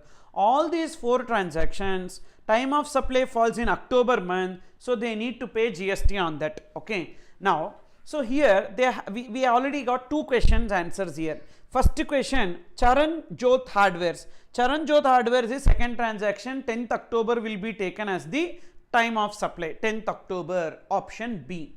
Then next, time of supply in case of Rana Singh Ji Hardware. So Rana Singh Ji Hardware 17th October. So therefore that also we have got 17th October. A. 2 things we got. Now the applicable tax rate on supply of above goods is 18%. As all these are taxable in the month, so on that 18%, goods are generally received by the parties in Punjab, Haryana and Rajasthan on second day from the date of removal, whereas it takes 5 days to reach Karnataka. That is irrelevant for us. Harimukund Hardwares gives 2% cash discount to its customer wherever the payment received in advance or within 15 days of the date of removal of goods, and the respective credit note is also issued immediately. The buyer also takes the necessary legal action with respect to the credit note. What is the legal action? The recipient has to reverse the ITC. That is also done. Okay, now in this case, so either the payment is before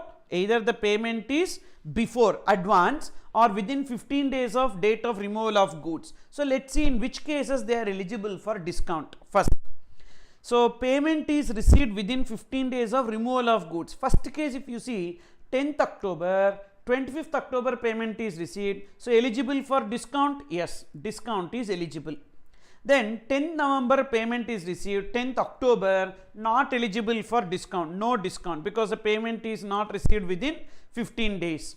Then 20th October they removed, payment is 12th October before itself, so eligible for discount, And last case 19th October they removed, 29th November not within 15 days, so there is no discount in this case. So first case and third case discount, second and fourth case no discount, and this discount is how much? 2% on the value. Okay, now so to supply such goods, it received services from a local transporter, namely so Katyusham Transporters unregistered. So transporter unregistered means what? The recipient has to pay GST under RCM, who raised consolidated invoice for 1 lakh on 22nd October, for which payment is made on 27 December along with payment for the month of November. Now, so inward supply covered under RCM.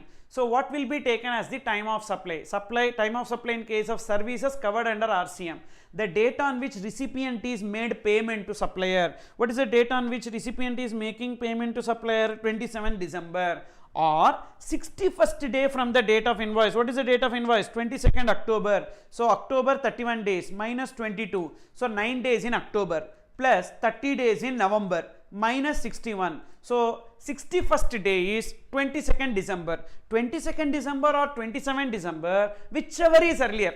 So date on which payment is made or 61st day from the date of invoice, whichever is earlier. So 22nd December will be taken as the time of supply. That is the answer for the third question. 22nd December will be taken. Over. Now, what is the gross liability attributable to outward supply of Harimukund Hardwares? Simple. So the first one is what?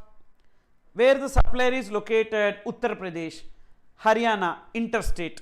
Okay. Then second one interstate, third one interstate, and last one Karnataka interstate. So everything will be interstate supplies. Okay. So what is the value of outward supplies they are asking? So first case, everything is interstate. So which means we don't have CGST, SGST. So here where we have IGST, that is only correct answer. Two options. So either A or C, but not B and C, because there is no intrastate. CGST, SGST will never come, only IGST. Okay. Now discount also is there. So 5,75,000 minus 2%. First case, third case there is discount. Second case, fourth case there is no discount. So now we have got 15,28,100 is the value of outward supply, on which IGST is 2,75,000.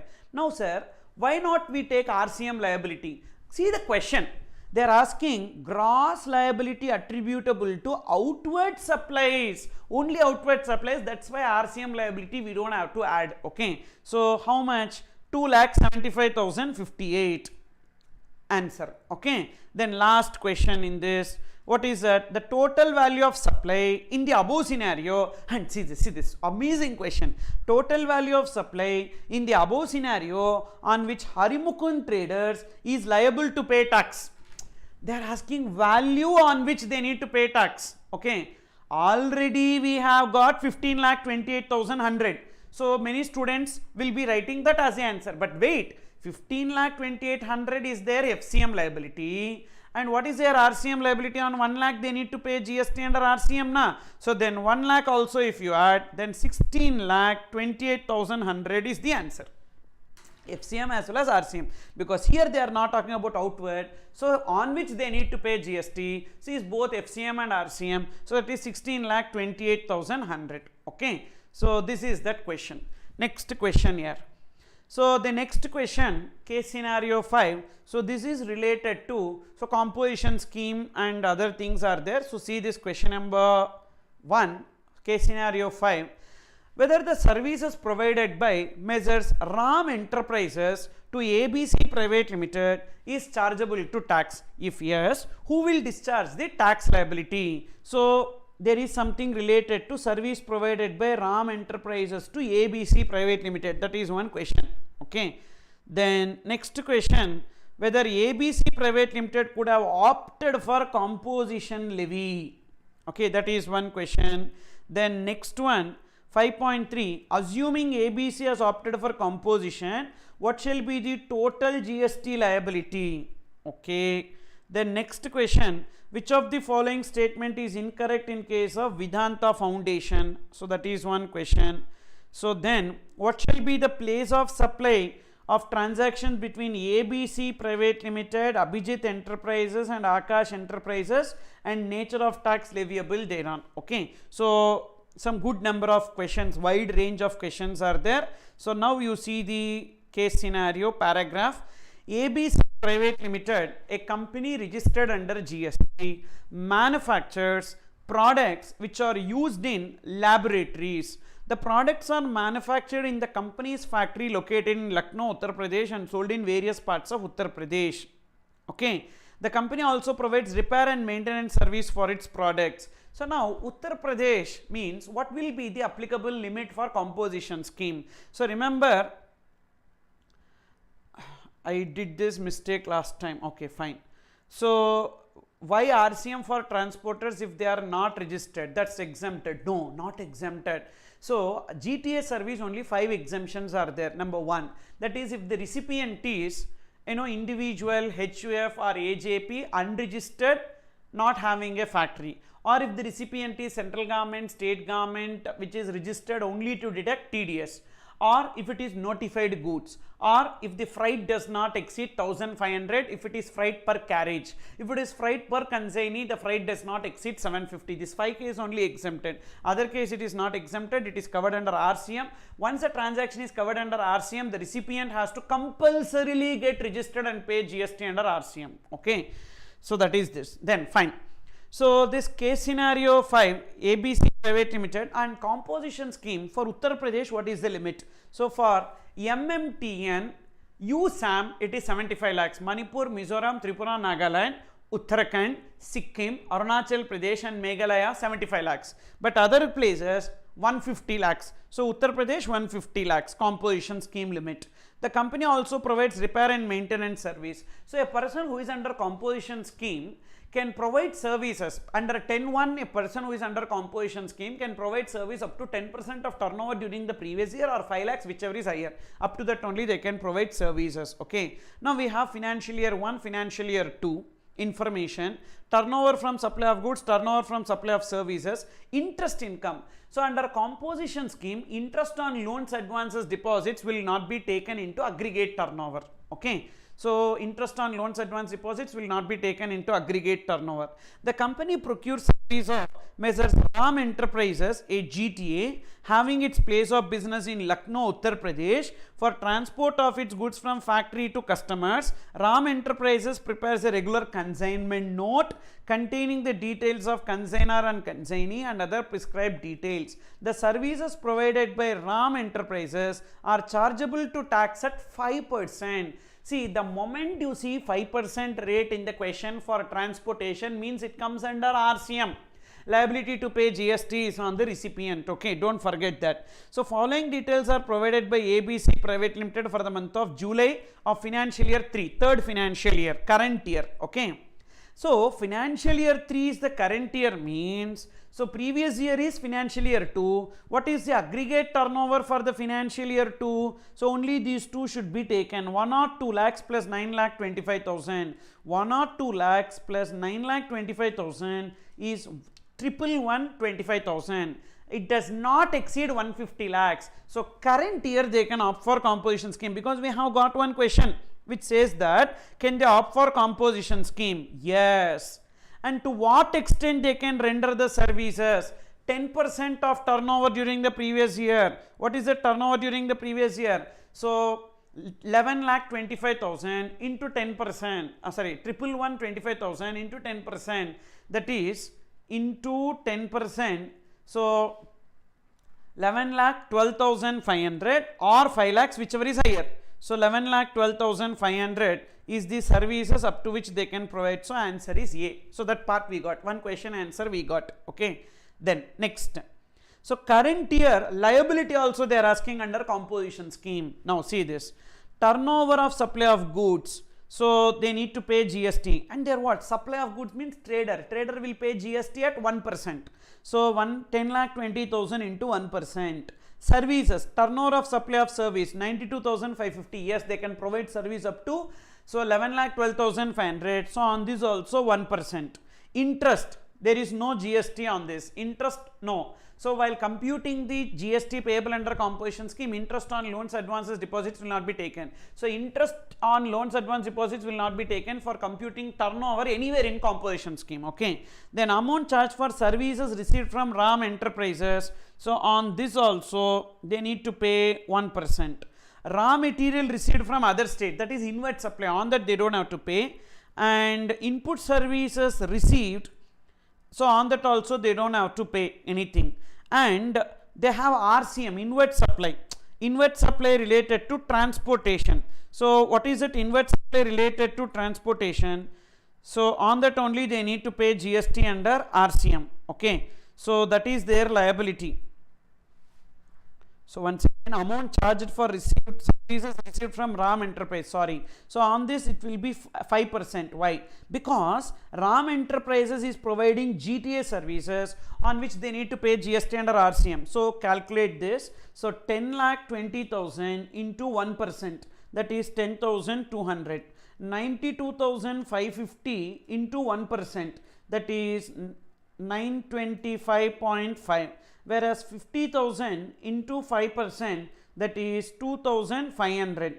So the total 2,500 plus 925.5 plus 10,200. So 13,625.5. So 13,626. So that will be taken. Okay. So 10,20,000, 92,550, and on that 1% rounded off, plus 50,000 into 5%, 2,500, so 13,626. So 13,626. So two answers we have got. Okay. Now, so one more question also. Ram Enterprises to ABC will be coming under FCM or RCM? RCM. Ram Enterprise is GTAR, so it will be coming under RCM. So it will be coming under RCM. So ABC Private Limited has to pay GST under RCM. So this also we have got. So over, majorly it got over. Now look into the additional information. The raw material received by ABC Private Limited mentioned in point number 5 above includes goods amounting to 2,26,000 received from Akash Enterprises on the instruction received from Abhijit Enterprises, and Akash Enterprise has its principal place of business in Uttar Pradesh, whereas Abhijit Enterprise has its principal place of business in Gujarat. So it is a bill to ship to transaction. So this bill to ship to transaction we will analyze little bit. So have a look into this. First, Akash Enterprises. So where is this Akash Enterprises is located? Uttar Pradesh. Then, so Abhijat Enterprises, so has its principal place of business in Gujarat.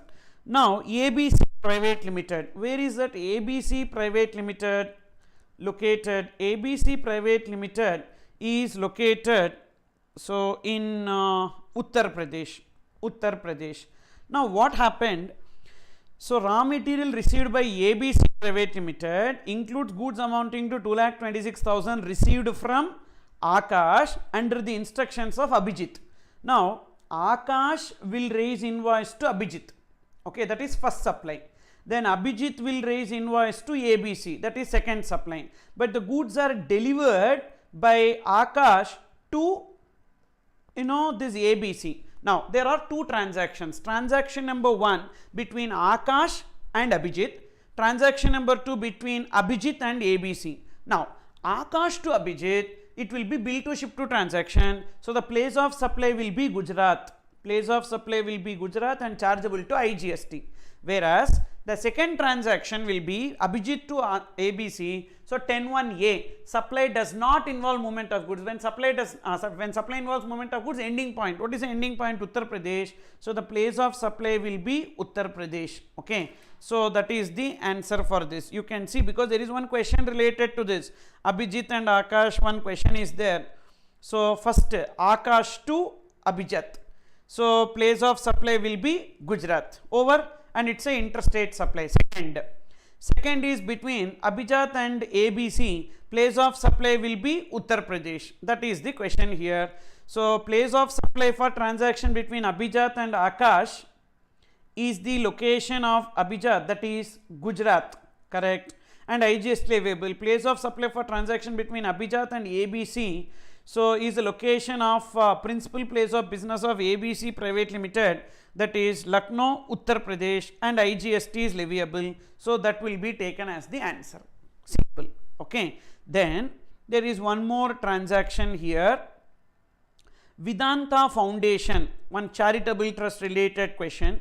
Vedanta Foundation, a charitable trust registered under section 12AA of the Income Tax Act 1961, has set up by the founders of ABC Private Limited for conducting charitable activities in the state of Uttar Pradesh. The trust organizes sessions on yoga and spirituality in the state of Uttar Pradesh and charges participation fee for the same. See, charitable activities. What are the charitable activities? Number 1, that is public health, then HIV awareness, etc. That will be coming under charitable activity. Second, advancement of religion, spirituality, yoga, that is also charitable activity. Number 3, educational programs to orphans, homeless children, then prisoners, persons with mental or physical traumas, and then persons residing in rural area over 65 years, that. Then environmental preservation. These are the 4 charitable activities. These 4 charitable activities are only exempted.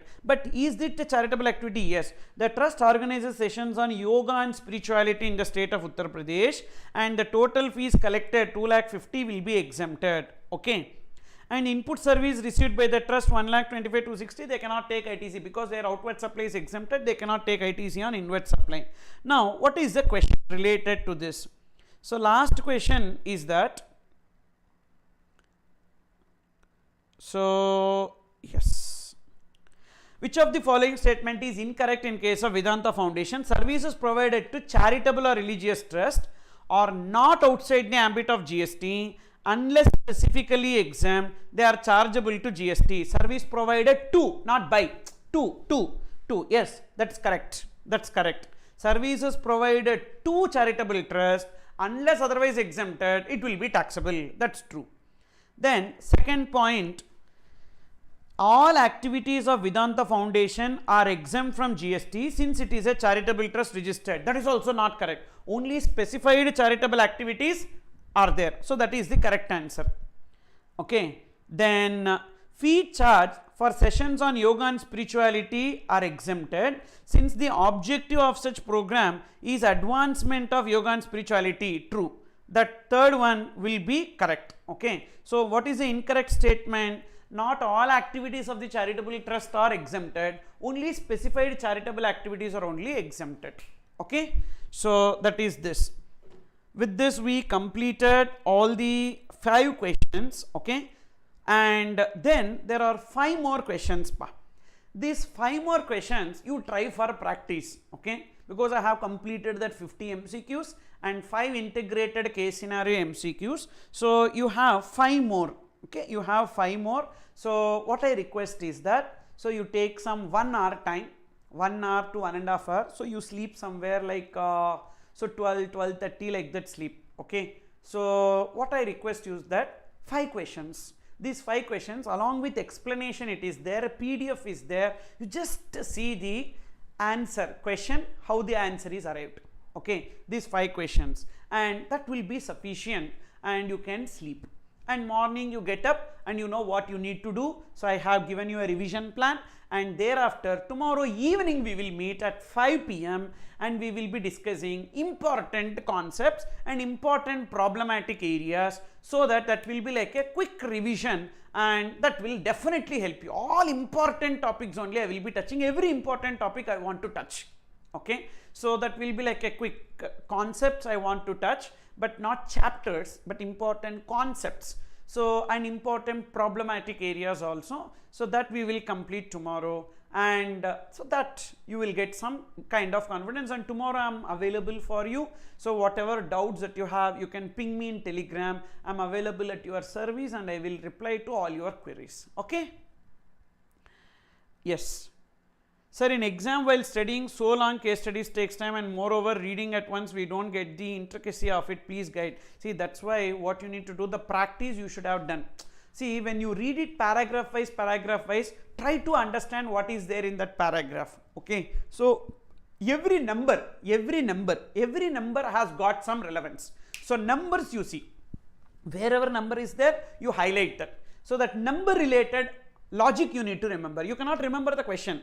Every number has a meaning. So that number's meaning, if you get registered in your mind, nothing like that. Okay. Then, yes, all abbreviations, all mnemonics, that's what important concepts I mean. So all mnemonics I will be discussing. So don't worry.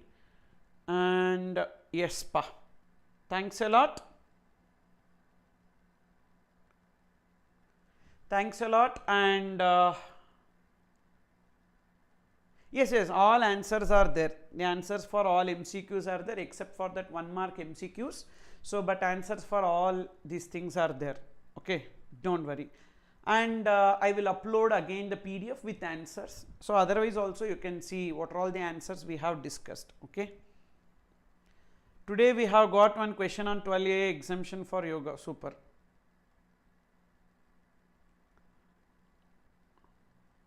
Yes, time limit and monetary limits chart, I will upload it tomorrow morning. Tomorrow morning in the website I will upload. Okay. So you want this PDF with explanations. Okay, fine. So this I will do one thing.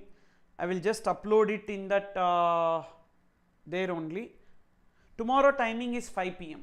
Tomorrow live timing is 5 p.m. and time limits and monetary limits chart, interest computation chart, tomorrow I will upload in the group as well as in the website. You can download from there. Okay. 16th MCQ. 1 second.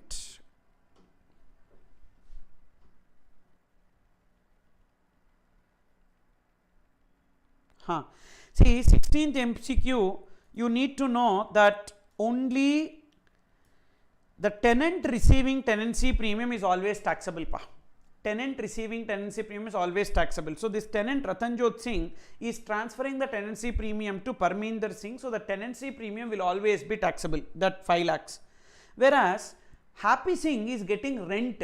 Rent with respect to residential property will be exempted. Even suppose if this 5 lakhs, any amount is shared with the Happy Singh, that is also exempted is what I mean to say. So because tenancy premium received by the property owner is exempted, so from the tenant, and if the rent of the property is exempted, that point, okay. Sir, tomorrow for how much time you are planning, sir, so that we can plan accordingly? 5 to 8 p.m. 3 hours, 5 p.m. to 8 p.m. 5 p.m. to 8 p.m. So quickly I want to complete some important topics and important problematic areas. So 5 p.m. to 8 p.m. will be our session, okay. So today also I said 8 p.m. to 11 p.m. I completed by 11. So same way tomorrow also 5 p.m. to 8 p.m. accordingly you plan. See, I will be sticking on to this plan only. I will be sticking on to this plan only. So this is a perfect plan. Please follow this. Definitely you will get. So tomorrow 5 p.m. to 8 p.m. I will be with you, okay, for live. Thank you, dear. Thank you all. Take care. And good night. So please, and no good night for you. No good night. No good night. So you have to solve these questions. Solve these questions. So those 5 questions, then only good night. So quickly take 1 hour time, solve those 5 questions and then sleep. Please, 1 day. You are going to put effort for 1 day and that will definitely help you. So 5 questions, 5 case scenario MCQ, solve that and then sleep. Okay. So no good night for you. Good night after 1.5 hours. Please sit, complete it and then go to bed, because again you will not get today. Okay, please. Yes, case laws actually I already shared one PDF. I will give you what are the important case laws you can see, because all important case laws only I gave in that PDF. Okay. Thank you. Take care, pa. I'll meet you tomorrow and I am available to you to solve your doubts. Okay.